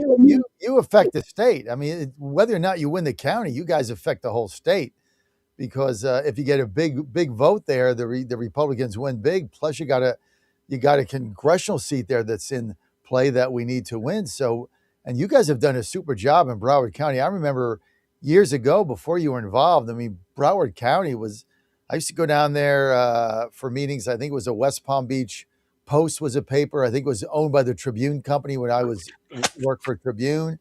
And it was like 70-30D back then. So you guys have done a super job. Now, the good news is, the November state. 19th, should I put this on my schedule? Am I going to be the MC again? Yeah, well, I'll give you a call on that. We only are having basically candidates at this one. No outside people, basically, but you're more than welcome to come. Go to the casino, go to the racetrack, enjoy. The boot. What was that track I went to there that I loved? Yeah, that's the track that we're having what's the name of it again? Was that? I forget the name of it. Yeah, but anyway, they have a terrific casino there. Did you get into the casino? Does a big black bear crap in the woods? Let me get the little brochure and we'll show everybody. Did I get into the casino? Come on, Steve. You know me for 20 years. The reason I went. So the name of the casino, it's in Hallandale, is Gulfstream Park. Gulfstream Park, that's right. And it's Gulfstream Racetrack, and we have probably the person that's going to win the governorship, which whoever wins the primary. Byron Donalds is leading now. I think he has about 35% of the vote. There's 4 or 5 other people running. And you said something about, District 25 and District 22 are being reapportioned. And you guys can win those seats. Yeah, we have a guy named Carbonaro. Steve, I got to go. I got to go again. People want to follow you. Where do they go? Go to Stern American Rumble, Stern American, all over every site, and you'll see all the information. Thank you very much for having me on. American Rumble. Hey, Steve, my best to Diane, okay? And to your wife, too. We got to get together. We'll get you down here. Gulfstream, baby. Let's go. Can't believe that Steve asked me, hey, when you were at Gulfstream, did you go to the casino? Like, hello? I'll be right back. Pennsylvania Posse is next. Stacey Gary is coming on. So's Dan Music. Stay with us. Follows weeks of negotiations with 2 Republican senators blocking his nomination to become Attorney General. A spokesman for Texas Senator John Cornyn confirmed the deal, which comes ahead of a Tuesday confirmation vote for Blanche's nomination in the Senate Judiciary Committee. The other GOP senator, North Carolina's Tom Tillis, did not have an immediate comment. Bernie Bennett in Washington. President Trump says talks with Iran will resume today. The negotiations come after Mr. Trump called off a planned attack on Iran. We're talking to them in the form of a negotiation, and we'll see if it's true. I'd love to do that, save a lot of lives, save a lot of unnecessary power, to be honest with you. It will take many, many years to ever build it back. If it could, I don't think it would be even buildable back. Mr. Trump says the planned attack would have been the largest such assault since World War II. Powerful winds have been a driving force behind massive wildfires in and around Spokane, Washington. Homes are among the estimated 600 structures destroyed. Thousands of people have had to flee the flames. It's not fire, but flood that's the issue in northwestern North Carolina, parts of neighboring southwest Virginia.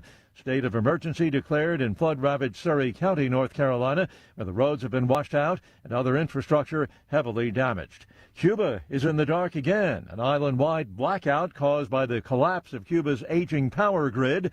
And amid a U.S. embargo, there's no diesel fuel or oil left to run the power plants. Watching Wall Street ahead of this morning's opening bell, Dow futures 643 points higher. The Nasdaq futures up 59 points. More on these stories, townhall.com. Progressive knows you could have easily taken the freeway, but you took the scenic route to see a waterfall and an oddly busy boiled peanut stand. Discovering the unexpected is exactly why you bought an RV, so protect it with a bundle from Progressive. Because although you may be 3 hours behind schedule, you're 6 jars of jam richer and possibly enrolled in a butter-churning workshop. Switch to Progressive and protect your RV, boat, or motorcycle by bundling with your home and auto insurance. Progressive Casualty Insurance Company affiliates and third-party insurers. Not available in all states or situations. Half a century later, Watergate still shapes how Americans view power, scandal, and trust. This weekend, the America 250 film series presents Watergate Secrets and Betrayals. Revisit the investigation through archival footage, interviews, and new arguments about what happened. Watch Saturday and Sunday at 7 p.m. Eastern on Salem News Channel. An investigation is underway into an aviation disaster in South America. Authorities in Peru say 13 people have died after a plane carrying European tourists crashed outside the city of Nazca.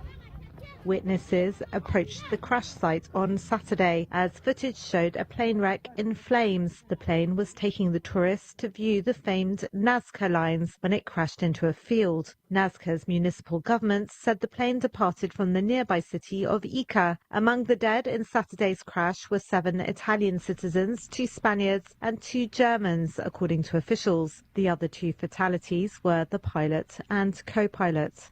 I'm Karen Shamas. Residents of Japan's earthquake zone on the southern main island of Kyushu are working to clear mountains of debris in intense heat. The magnitude 7.1 earthquake struck last Tuesday. News and analysis at townhall.com. College computer science majors are down and AI for everyone else is up. Hiring for entry-level software developers has slowed and college enrollment in computer science is declining. However, interest in artificial intelligence is growing among students from non-tech majors. Schools like VCU are offering AI minors, and universities like Purdue and Harvard are incorporating AI into the curriculum. Northwestern University is expanding AI courses for non-computer science majors. Colleges are responding to changes in student demand, but they also recognize that new graduates, regardless of their field, are facing questions about their AI skills from potential employers. I'm Lisa Dwyer. The suspect in a fatal shooting at an Idaho fast food restaurant died of a self-inflicted gunshot wound, according to police. The suspect identified as 24-year-old Chad Williams. More on these stories, townhall.com. Van Hill folded, and he never will. Paid for by Van for Tennessee. MyPillow's second annual mega sale is finally here. Get our patented premium MyPillows that adjust your exact individual needs to give you the best sleep of your life. When I got my pillow, I'm asleep almost immediately. I stay asleep at night and I wake up more well-rested in the morning. I guarantee they're going to be the most comfortable pillows you'll ever own. King size, only $24.98. Queen size only $19.98. Giza Dream bed sheets, the best sheets in history, as low as $29.98. Lux Piers 6-piece towel sets, towels that actually dry you. What a concept. Now only $39.98. And our made in the USA mattresses and mattress toppers as low as $99.98. So go to mypillow.com or call the number on your screen. Use your promo code to take advantage of our second annual mega sale. Plus, free shipping options available when you order today. So don't delay, order now. Washington is wasting $500 million every year on a federal supervision system that doesn't work. Probation officers are overwhelmed. Resources are going to people who pose zero threat, while actual dangerous individuals slip through the cracks. The Safer Supervision Act stops the waste and refocuses every dollar on protecting families from harm. President Trump's own pollster found about 80% of Trump voters want this fixed. It's time for Congress to get this done. Stop the waste. Protect our communities. Visit safersupervision.com. Paid for by the Reform Action Fund. This is Crom Carmichael, CEO of Solti. We got a wonderful email from one of our customers up east named Joe, and here's what he had to say. I started taking Solti almost out of desperation with little hope because I was resigned to the futility that although I was up to taking 2 statins a day, high cholesterol was something I just had to learn to live with. In fact, when I turned 60, after taking a stress cardio test, my doctor called me on a Saturday, which of course is never a good sign, and told me that I was clogged more than 95% of the people my age. I had an angioplasty and a stent procedure done at that time. Today, my stubborn triglycerides are only 1/3 of what they had been before starting taking Solti. My prescription statin dosage has shrunk from 60 milligrams to only 10 milligrams a day. My primary care doctor that I have had for many years still can't believe the results, and neither can I. Thank you, Solti, for providing such a wonderful product. And folks, I want to invite you to take care of your heart also by going to GodzillaHeart.com. That's GodzillaHeart.com. Use the code Godzilla at checkout, and you'll get a 50% discount on your initial shipment. Thanks so much. It's time we send a farmer to Congress. Charlie Hatcher, a 5th-generation Tennessee farmer who served under Governor Bill Lee. A business owner, Charlie Hatcher is an America First conservative who gets things done. Pro-gun, pro-life, pro-Trump, Charlie Hatcher is the trusted conservative leader we need. Endorsed by Tennessee leaders, Charlie Hatcher is built farm tough. On August 6th, vote Charlie Hatcher. It's time we send a farmer to Congress. Invest in Tomorrow Coalition PAC is responsible for the content of this advertising.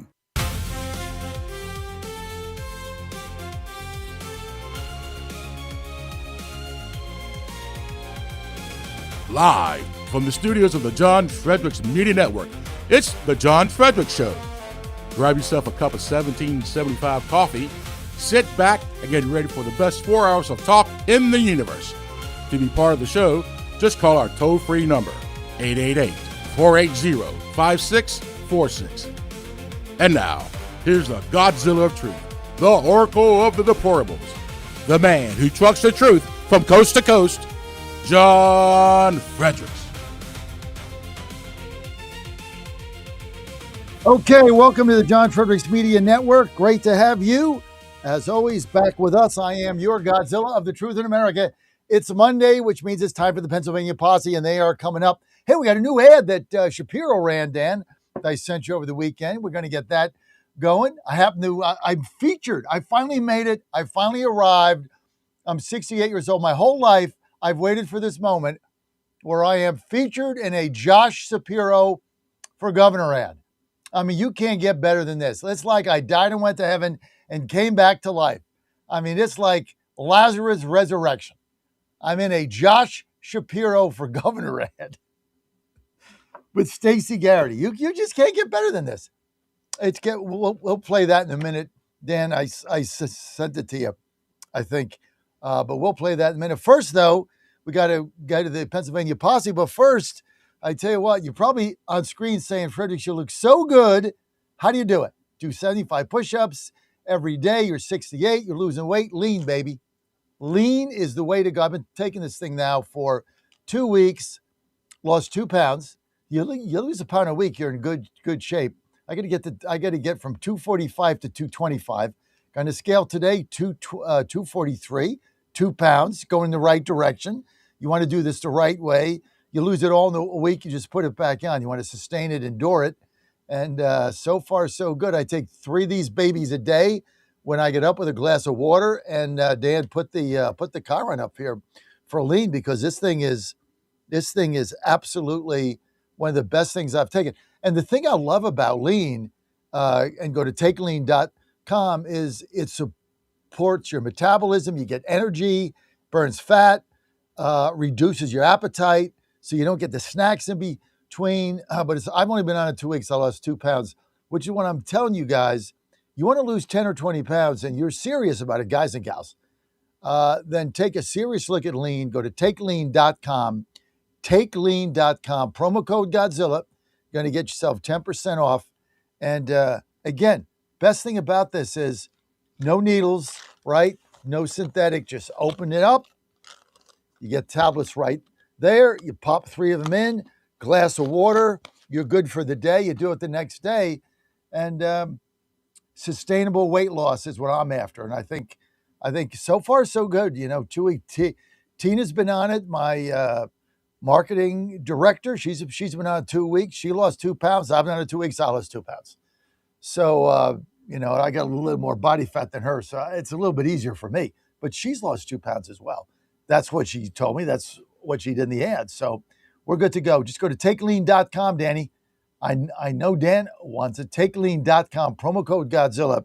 You're going to get yourself 10% off. Okay, let's get to the Pennsylvania posse right now. We've got Congressman Dan Muser with us. Great to have the Congressman Dan Muser with us. We've got longtime Republican GOP activist Mike Farley is with us. Mike, thanks for joining us. Hope you had a good vacation last week. Also, Scott Barger, not going to miss a week. He knows if he misses a week, he misses a lot. And by phone, we've got, because she's traveling today in her car, we've got Stacey Garrity, not U.S. Treasurer, Pennsylvania Treasurer, also has the most statewide votes of any candidate in Pennsylvania history ever, is Stacey Garrity by phone. And Stacey also, of course, our candidate for governor. And, Josh Shapiro feeling the heat a little bit there, Stace. So let's go to the ad that they took out featuring yours truly. Now, they could have featured Dan Muser, but no, they could have featured Scott, but no, they featured me. So if I was them, I'd have put Dan Muser on it, but no, I get featured in the Josh Shapiro ad. I've made it finally at 68. I've made the big time. Dan, roll it.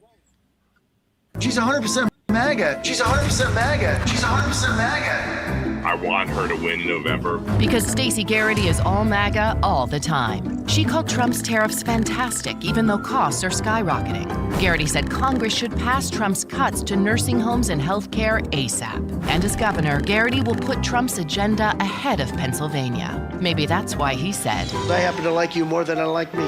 Stacey Garrity, 100% MAGA, extremely wrong for us. Okay, let's get right to Congressman Dan Muser. Desperation, Dan, or what? Well, he's went negative real early, didn't he? And in his view, that's negative to his base, and that's about it, right? I mean, to 50+1% of Pennsylvania, as we saw just less than 2 years ago, we voted in President Trump. We voted in MAGA. We voted in competitive tax rates and secure borders and not being favorable to human trafficking and cartels drugging with illegal drugs our young people and killing. We voted in a strong national security and an energy policy that's in line with what makes America stronger. We voted out boys in girls' locker rooms and playing in their sports and lack of common sense. So, what he's trying to do is just drive his base. So but by the way, that base has gotten crazier and crazier by the moment. And you know what? That's who Shapiro is going to have to represent. Meanwhile, let's just face it with Josh Shapiro. Josh Shapiro lost the VP sweepstakes to Tim Walz, right? We got to keep that in mind. I mean, Kamala chose Tim Walz over Josh Shapiro. You can't even make up he's almost like a cartoon character and a fool. So what did she knew? She dove into his background and chose Tim Walz over Josh Shapiro. And we see it in the results. I mean, look, Shapiro's got a hell of a political machine. There's no question. Full of fantasy and exaggerations and frankly lies. But he's a phony, as being brought out. And his results speak for themselves because they're non-existent. I mean, Pennsylvania remains in the doldrums as far as best places to work, where businesses want to grow, just quality of life. I mean, clearly people continue to leave Pennsylvania as opposed to enter Pennsylvania. We can turn it because we know we have the best state in the nation.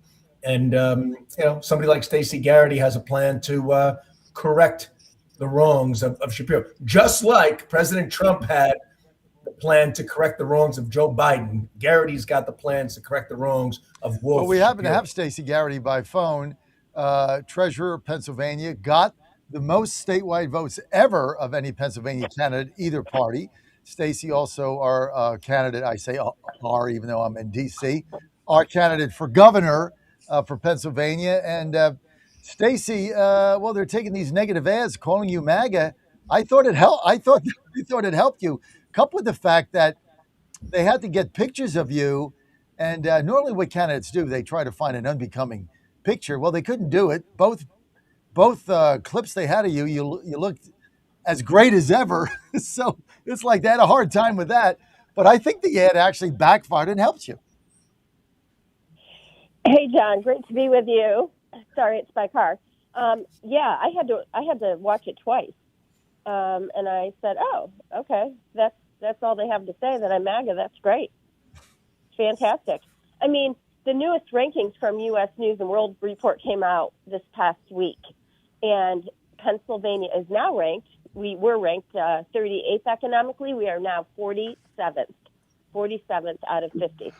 Can you believe that? Unbelievable. And Stacey, I want to send this over to Scott Barger here with us. Scott, we got Stacey on the line. Somebody just called me over the weekend. I cannot remember who. It might have been Coleman, might have been Stephanie. Somebody called me and said, "Did you know that that Pennsylvania has closed the gap of registered voters? It was the Democrats had a 1 million advantage." And now at the end of July, it's 50,000. You guys have closed from 1 million to 50,000. Is that true? How'd you do that? That's true.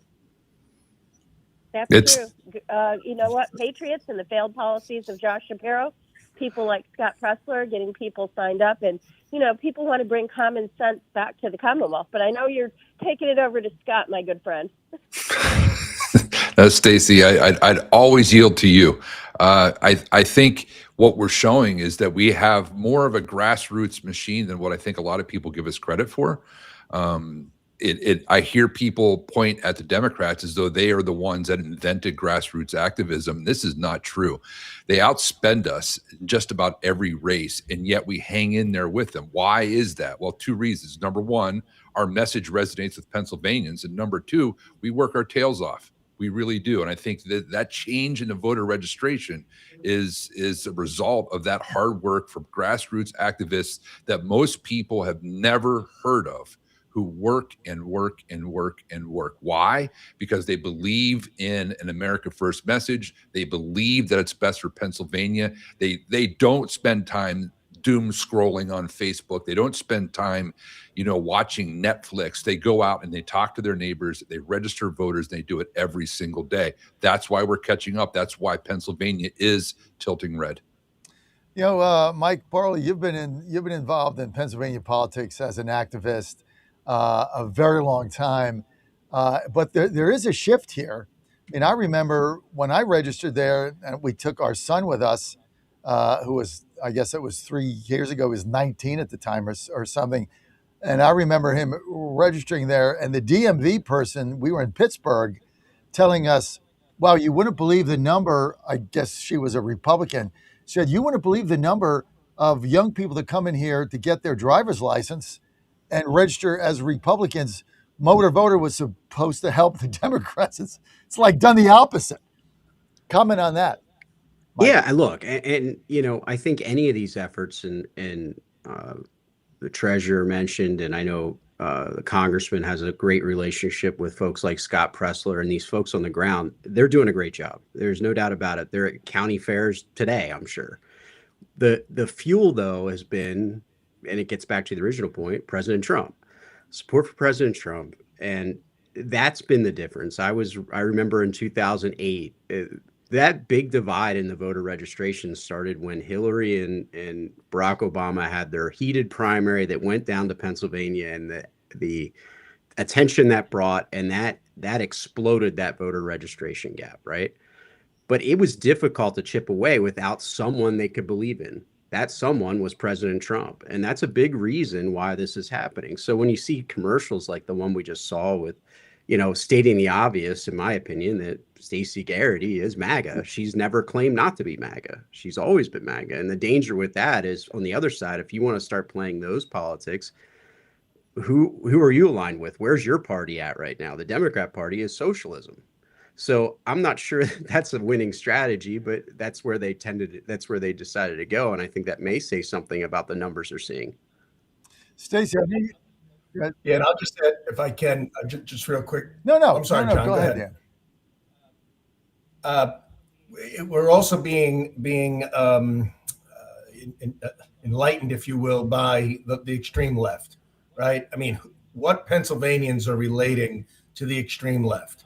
They're not a big tent, they're a big top, meaning full of circus characters.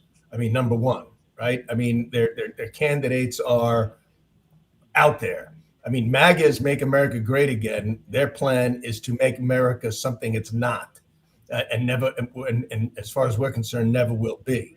They're extremists, but in many cases, they're also elitists. You know, they call us a party of billionaires. First of all, you know, it's such nonsense. There's less than 900 billionaires in the entire United States, and 80% of them, including George Soros and many others, donate heavily to the Democrat Party. The party's made up of academia. You know, sadly, that's what's infiltrating our young people. But, you know, as soon as our young people, like my children, for instance, they're now adults, but as soon as they start really analyzing, getting to the truth, they say, well, it's common sense versus nonsense.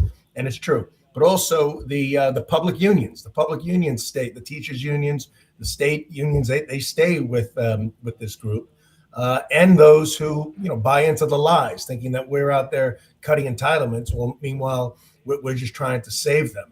You know, they call us fascists. Meanwhile, they're the ones that are about big government, and their whole party is truly not about results, but about control. So people are not relating to this crazed Democrat Party, and we need to capitalize on it by truly being a party about common sense, strengthening America, and focusing always on creating the American dream opportunity for every American. No doubt. Stacey, as you're out there campaigning, what are you hearing from independents? Like, I'm not talking about your Republican base, but independents, some more moderate Democrats. What are they telling you? You know, it's interesting because people that don't pay attention, some will walk up to me, like last Saturday at the York Fair, somebody walked up to me and said, you know, I'm a lifelong Democrat, and so I'm not going to vote for you, but I wanted to introduce myself because I have a cabin in Bradford County. And so I said, well, why would that be? Well, I think Josh Shapiro's a nice guy. And I said, well, do you know that we spend $5 billion more a year than what we bring in? And he said, oh, that's impossible. And I said, trust me, I'm the treasurer. Those numbers are factual. And then I said, do you know that Josh Shapiro supports biological males competing against our girls in sports? And he looked at me and he said, well, that's no good. So when we get the message out and we get the word out, you know, Democrats and independents, they don't support this nonsense. And like Dan Muser said, bring some common sense back to the Commonwealth. And it really is, John, all common sense. And Josh Shapiro, his policies are absolutely not working. You know, he's more interested in Pennsylvania Avenue than helping Pennsylvania families. And his eye is just off the ball. And it shows. What is the number one issue that they're saying is on top of mind when you're going door to door and you get in people's living rooms? Number one issue, what is it? I would say it's utility prices. So what they're paying for electric, what they're paying for gas, what they're, affordability is, absolutely. We have the fifth highest tax burden. Pennsylvanians can't afford it. And I think everybody knows that it doesn't have to be this way, that we shouldn't be trailing in all of these metrics, that we should be leading the nation. Just even look at where we're situated geographically. We're within a few hours drive of most of the population. So we should be the hub of the global economy. And yet we're not, because we're overregulated. We have so much red tape. I call DEP don't expect a permit. And I think people know, 13 million Pennsylvanians know that we could be doing, so much better. Stacey, what is your position on data centers in Pennsylvania? Very simple. My position is that we should have a pause so that we can get it right. There's no reason that we can't protect ratepayers and protect communities and bring them in, but communities need to have the last say. And I've done 5 listening tours across the Commonwealth, all 4 corners, and people are all saying the same thing, particularly township supervisors. They need a little bit of time to get it right.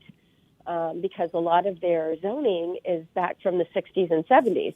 And so it comes back to common sense. Bring your own energy, bring your own water, put the data centers in brownfields and blighted areas. And they should be a net benefit to the community. Josh Shapiro has taken $10 million in political contributions from data center developers, most of it out of state, by the way. And, a real leader would have got all the stakeholders around the table to figure out what they needed to make sure they were successful, but he did not do that. He gave them sweetheart tax breaks. He didn't engage with any of the communities, any of the local folks, and now, you can see the result of that. So let's just get here to Mike for a second. So Stacey's position. So Stacey, what, you're in favor of like a 6-month moratorium? Hochul wanted 12 months. I mean, do you have a specific time frame here for hitting the pause button? I'm absolutely not for a moratorium. I'm for a pause. And a pause is just, to me, it doesn't even have to be that long. You just have to get all the stakeholders around the table so that we get it right, because, So 90 days, 90 days. John, I could, if I were there, I would get it done absolutely within 90 days. But there's been no leadership from the governor's office. There has been, no support to township supervisors, to communities, to the local solicitors who have to go up against these, high-powered law firms that the data centers have that, they get paid $1,500 an hour.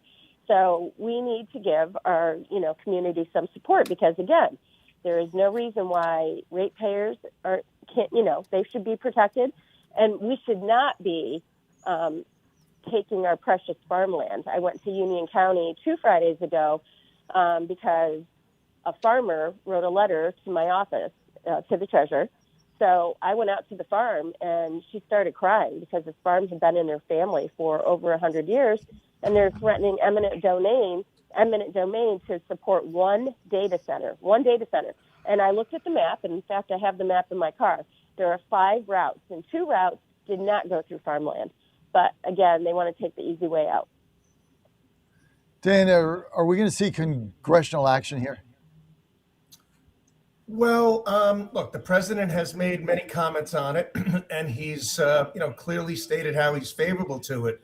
But, I'm very much in line with the president and Stacey, meaning it needs to be not just get it right, as Stacey said. That's the pause, right? Or I don't want to misinterpret or interpret how Stacey's positioning her policy, but it's about getting it right. That's the pause. It needs to be paused until we get it right. I'd even take it one step further. Get it ideal for the community. And that means maximum revenues. That means the right spot, because there's a lot of wrong spots. That means favorableness for the local landowners. And that means all the positive things as far as self-contained power, self-contained water, no threats. We've got a lot of land in Pennsylvania. We've got some old quarries in my district. We've got old minefields, coal minefields. So Let's make it ideal and pause until it's ideal for the localities. And that's what I'm for. Rob Bresnahan actually put something forward, just making a bill that I'm supportive of, where it's up to localities. So I'm positive to it, but it's got to be ideal. So, Mike, you're involved in Pennsylvania. You do a lot of polling. You got kind of your finger on the pulse of what's going on. Is data centers a winning issue for Stacey in her run for governor? Well, look, I haven't seen an issue like this break this strongly in a long time. It's a very voters are very passionate about it, and it's I think I've said this before. It's like Ted Cruz and Bernie Sanders walked into a bar and they both agreed they hate each other, but they hate data centers more. Now, look, I think there's a lot in that. Some of it real, some of it not. I think what the treasurer and what the congressmen were echoing is right. I think there are places for them. I think there are ideal places for them, assuming that they bring their own energy and they have their water contained.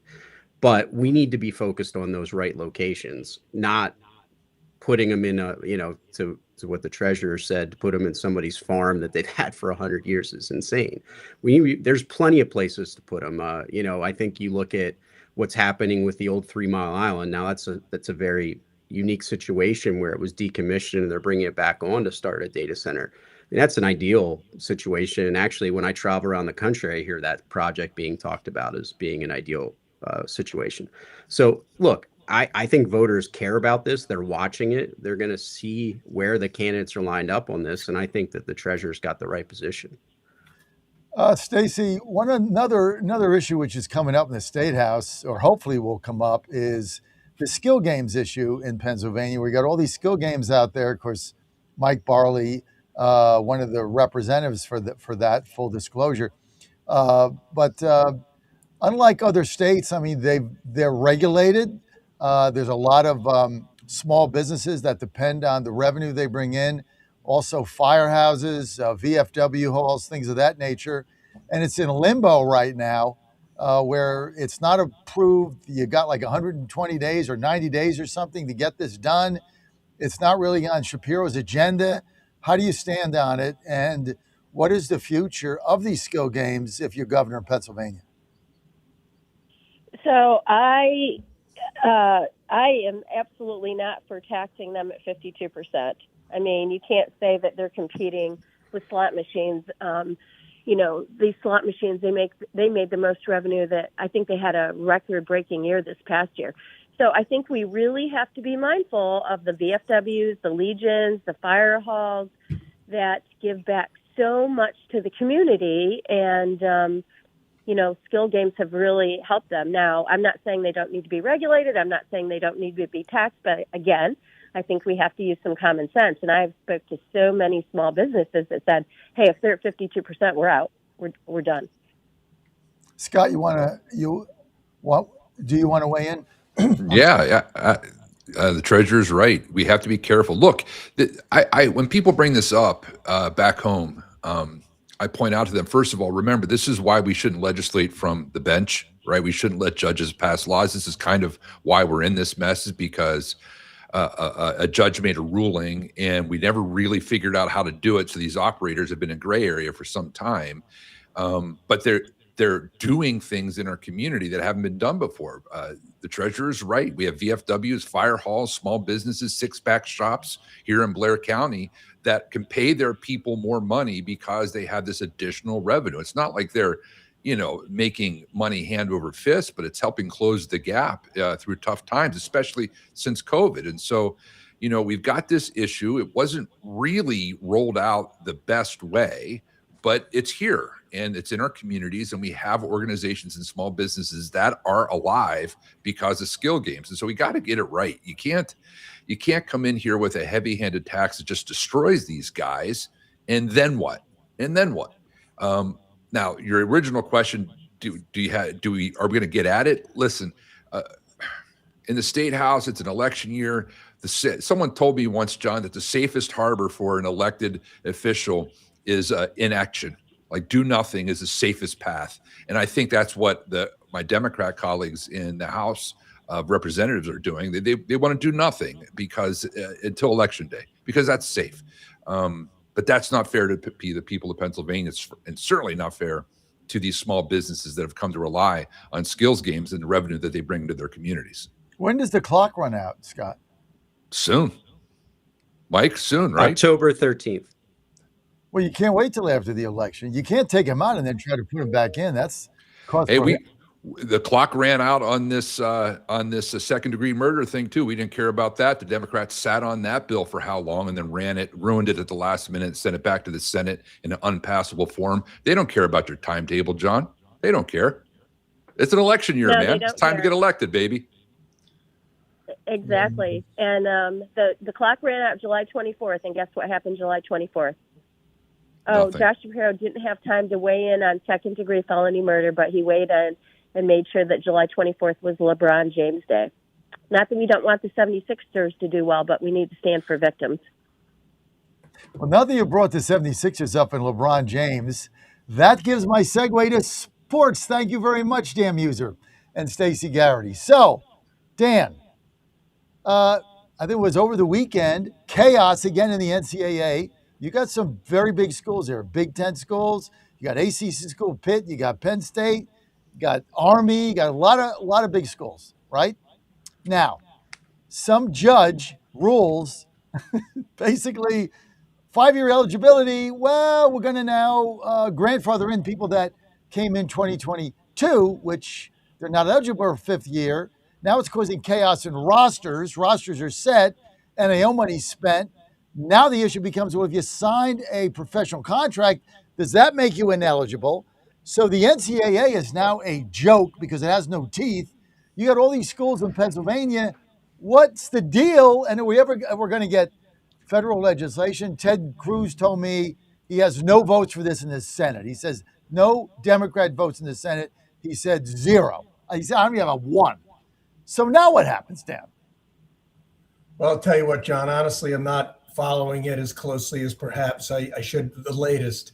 But the things that have gone on with the NCAA, anyone you talk to who's involved with the levels of funding and payments and portals and switching from one school to the next, who's chasing the biggest, the biggest payday, it's bad news. I mean, it's really negatively affecting all of Division I, and not just even some in cases of Division I, college sports.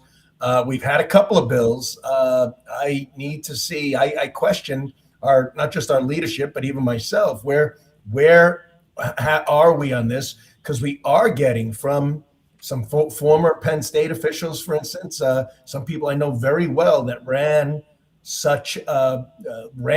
the NIL, name ID, name, image, likeness. Name, image, likeness. Thank you. And they just come out of it shaking their heads, saying, "I'm doing my best, but this is the Wild West." So it's one case where we continue to hear we need some sort of congressional oversight and congressional rulemaking, i.e., legislation. So we got to get to it.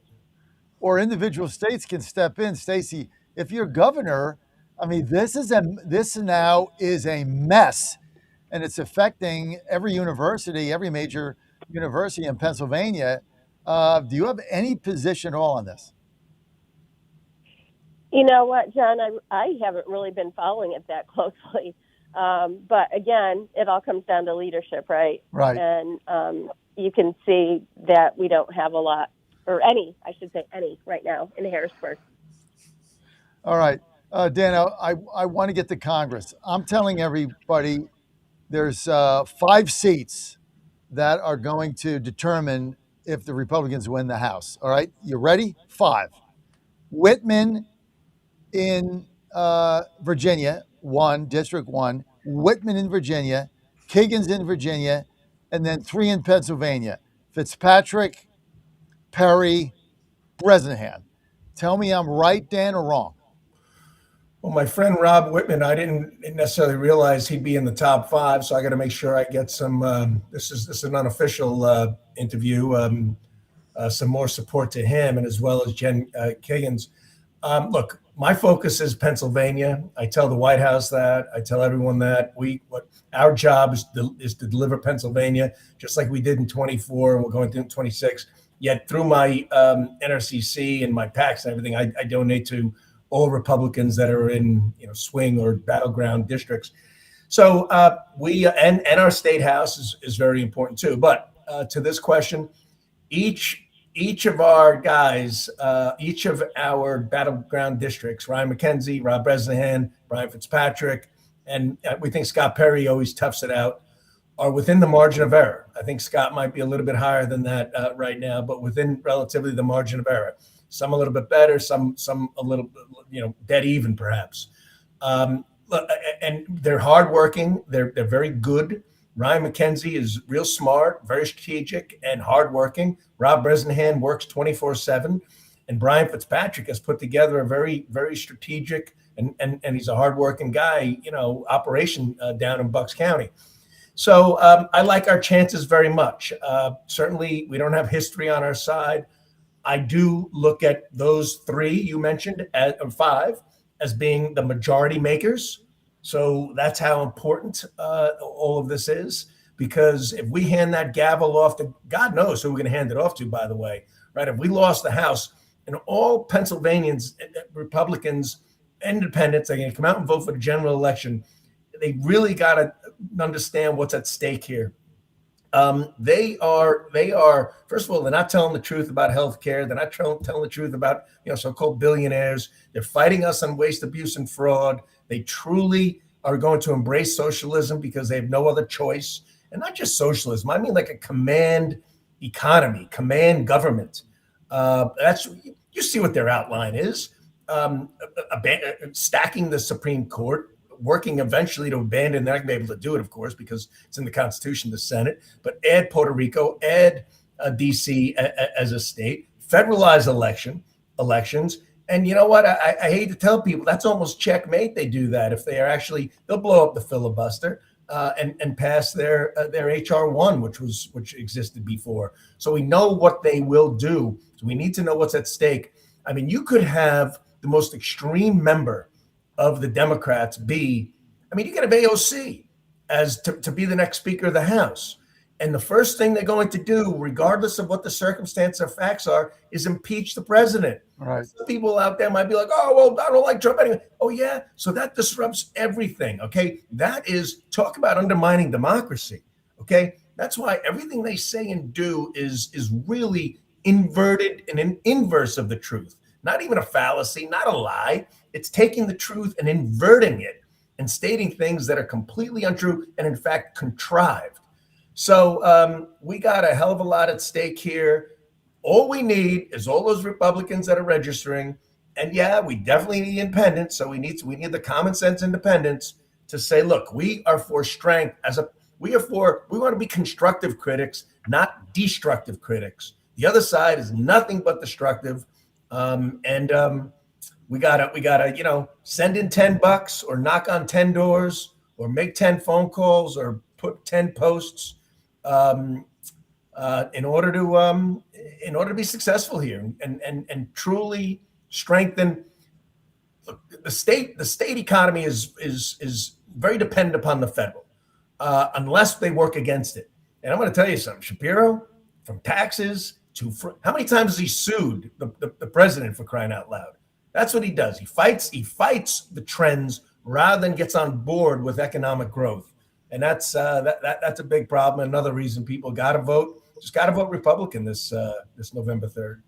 Mike, what did Stacey have to do? How did Stacey turn the corner and win this election? Mike Barley. Well, look, I think she's obviously working incredibly hard. I follow her and I certainly keep up with her.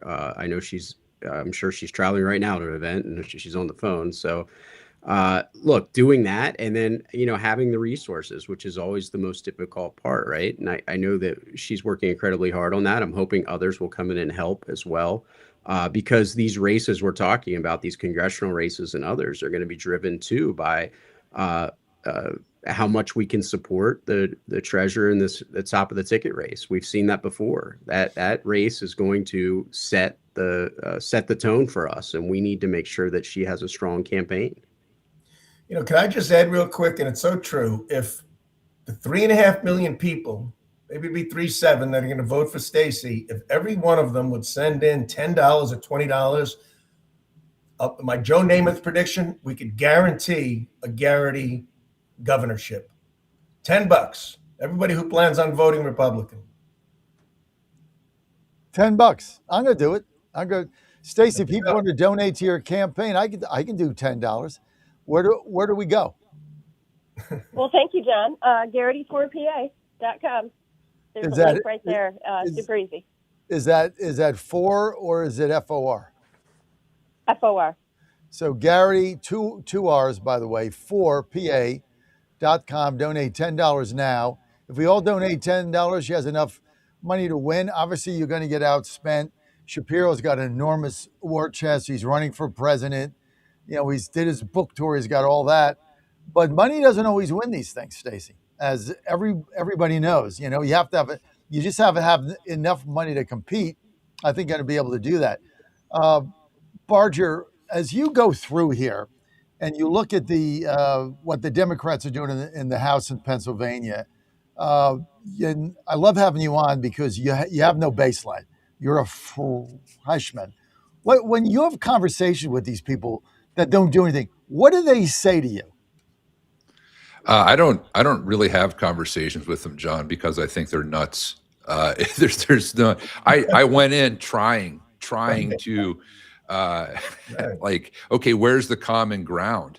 But as a congressman had alluded to earlier, the left has pushed so far to the left that there is no common ground to be had with some of the legislation that they're pushing. It really is. I mean, don't forget, House Democrats ran a full-term abortion bill 1 week before Christmas last year.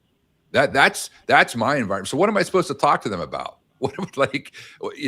There is no common ground on what their agenda items are. So I go in thinking, my goodness, give me. I'd never in a million years, John, I never thought I'd say this. Give me a Bill Clinton, please. Give me a Bill Clinton, right? Give me a blue dog Democrat where our disagreement is going to be on things like fiscal policy or entitlement programs or prevailing wage or something like that. I will take that any day of the week over the swill that the House Democrats in Pennsylvania are trying to push through. It's absolute insanity. And I don't even know where they come up and shake my hand. I don't know what to say. I don't want them to succeed in anything they're trying to do. Are you kidding me? So no, I maybe not the best person to talk to about common ground because I just don't know where it is. If someone could show me where the common ground is in some of this stuff, I'd be happy to dwell there for a little bit. But what I'm seeing, like the congressman said, they're showing us who they are. We better believe them. We better believe them. This isn't blue dog Democrats. This is absolute communism. Full-throated support of a communist philosophy and a way of looking at life that I think is bad for Pennsylvania, bad for our country. So, no, we don't have a lot of productive conversations, me and them. Stacey, Ann and I are driving from D.C. On Friday to go to a wedding in Malvern, Pennsylvania. Westchester, I think we stayed, beautiful little town. So we're going to Malvern, and we stopped for gas. I get low, stop for gas in Pennsylvania. It was like 50 cents higher than Maryland, which we were driving through from D.C. And I'm like, what the hell? Why is it 50 cents higher? So then she's driving. I look it up on the internet, and I find you guys got the highest gas tax like in the world, like higher than Hawaii or something, state gas tax. And we're in the middle of high gas prices. We got things going on. If you were governor, would you put a pause, you said, or maybe a 3-month where you don't have to pay gas tax so people can get some relief here? Because they asked your opponent about that. The governor said no. Well, it's interesting because my opponent ran on the fact that he would do a 1-month pause. Actually, he said he would do a 1-month pause and give a $250 rebate back to everybody that owns a car. He didn't do that unless my check got lost in the mail because he'd rather, score cheap political points than help Pennsylvania families. So I will uphold his promise and do it better. So our policy is that we're going to do 3 months of a $250 a month rebate in the summer driving months. So June, July, August. So rather than bring gas, just eliminate the gas tax for 90 days, you would send checks out. What is your reasoning there? I think people would rather get a check in the mail than not pay the gas tax.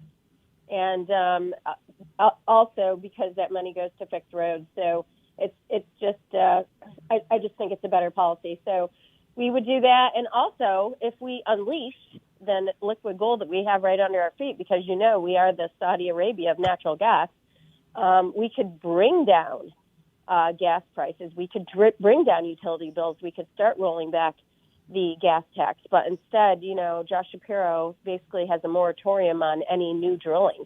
Tom Wolf implemented it, and he maintained it. And that's ridiculous. So we've been taking power off the grid instead of adding it at a time when we desperately need it. Dan, let's get to federal a second. Everybody is now getting really frustrated with the U.S. Senate. I know we've had this conversation. They're trying to go on another vacation. They haven't done crap. We can't get the SAVE Act passed. We can't get it on the floor. We can't get anything. I mean, the guy won't do anything. Thune won't do anything. And now they want to go on another vacation. I mean, our audience is beside themselves in frustration with Thune. Is that permeating over to the House? Yeah. Hey, I'm just going to comment real quick on the gas tax and all. Look, I think a governor like Garrity is going to change our tax structure for the better. We're going to be more in line. I'm not going to put words in her mouth. This is my expectations anyway. How Florida, how all the top states do it, right? Texas, Florida. Follow those models first and then exceed them. So Pennsylvania truly is in the realm of the top, Utah, the top 3 or 4 great states to work in, to live in, quality of life, infrastructure improves. That's who we can be with the right leadership and the right governor. So yeah, the gas tax will be a part of it. That can get fixed because there's a lot of funding to be moved around on how to handle things in the best manner possible, delivering the highest level of return on investment. And it's exciting. It's exciting we can have somebody like that leading the way. Look, Thune's he's very, very frustrating. I know him. He's to an extent a friend of mine. That doesn't matter at this point. He's not showing the type of leadership at all that needs to be done. He's not fighting. He's not showing boldness. He's not getting it that we have an opportunity here in line with what the president wants to do for the Save America Act, for certain provisions of our NDAA on with this budget resolution that we're working on in order to help lower food prices. If we can get the reconciliation done, I'm very, very frustrated. Now, let's keep something in mind. Every single Democrat, as maybe you'd expect, is completely against us, completely on the side of deterioration of our economy and our country. You know why? To put them in better position to win the midterms. I mean, they won't even work with us on healthcare reforms that make sense, like codifying most favored nation. It's my bill, most favored patient, on codifying the president's prescription drugs, lowering them to the lowest in the world because we're the largest buyer, or at least even with the lowest out there. They're against us there too. So it's certainly it's Thune and it's some Republicans, but it's all Democrats. Okay, and they're going to keep doing that and making things worse. But it is Murkowski. It's these. It's very, very frustrating. We'll see if we get a breakthrough this week. We're all pushing. I'm calling them. We're all calling them. We're letting them know time is now. Enough already. And we need to deliver for the American people. And we need to voice the leadership. And believe me, the U.S. senators that we know, I can even mention names, but our Pennsylvania, they are as frustrated as I am, and they're fighting. So let's see what happens. This week could be pivotal. Well, I know I talked to Dave. I had him on my show the other day. He was beside himself that they can't even get a vote. Yeah. He's like, at least just get a vote. Yeah. I mean, I haven't had Fetterman on my show, but that's the thing. Same thing. I would ask him, regardless of how you feel about this. Yeah. I mean, 90% of people are for it. 80% of everybody, 98% of Republicans, put it on the floor and have a vote. Yeah. If it gets voted down, it gets voted down. And then, you can, fire the parliamentarian, get it in the Reconciliation Act. I mean, the level of frustration, and my fear, everybody, because it affects everybody on this panel, is that rank and file grassroots Republicans get frustrated and stay home. That's your biggest fear. That's even bigger than whether or not it passes, is because if you look at the polling numbers, the enthusiasm for Republicans, the intensity is not what it is on the other side. Yeah. And we got a couple months to change that. But right now, it's a glaring problem that we have, and Thune is at the root of it, Dan. I realize that, again, in the SAVE Act is so very important. It's outrageous. We're seeing, illegals being registered. The numbers are there. Mark Wayne Mullen, I had a meeting with him the other day. I honestly don't recall if it was classified or not classified, so I won't bring out what was brought up there. But it's obvious there's illegals being registered. And all the SAVE Act asks for is, for crying out loud, what the Constitution states, no illegals should be registered, and you need voter ID. You need ID to vote. 36 states have it, 14 don't. They happen to be for the most part, the battleground states. Pennsylvania is glaring, where there's no ID, not even non-photo ID required. It's outrageous. So we need to do everything we can to get it done. And I'll just tell you this: look, there's no question, Fetterman. The Fetterman phenomenon is taking place, where he's showing more common sense than any other Democrat out there. He has the courage to be against communism. Okay, very good. He has the courage to put his party to a large degree over, or country over party.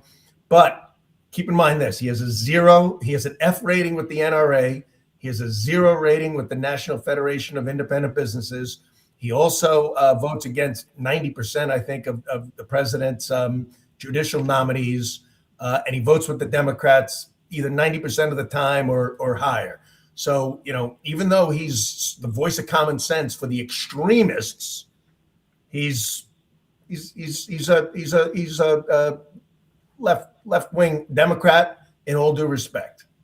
Well, I think he's going to run as an independent. Can't get the Democratic nomination. They'll put a Democrat up. We put a Republican up. Maybe it's Dan, and then we win because they're going to split the vote. That's my call in 20. What would that be? 2028, right?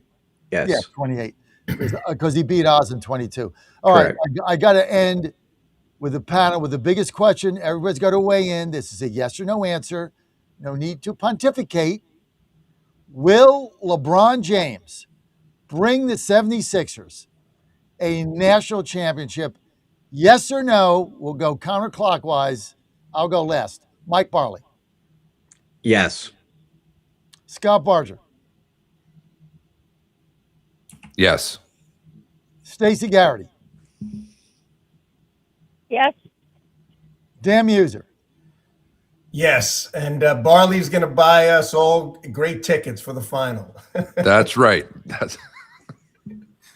John Fredericks.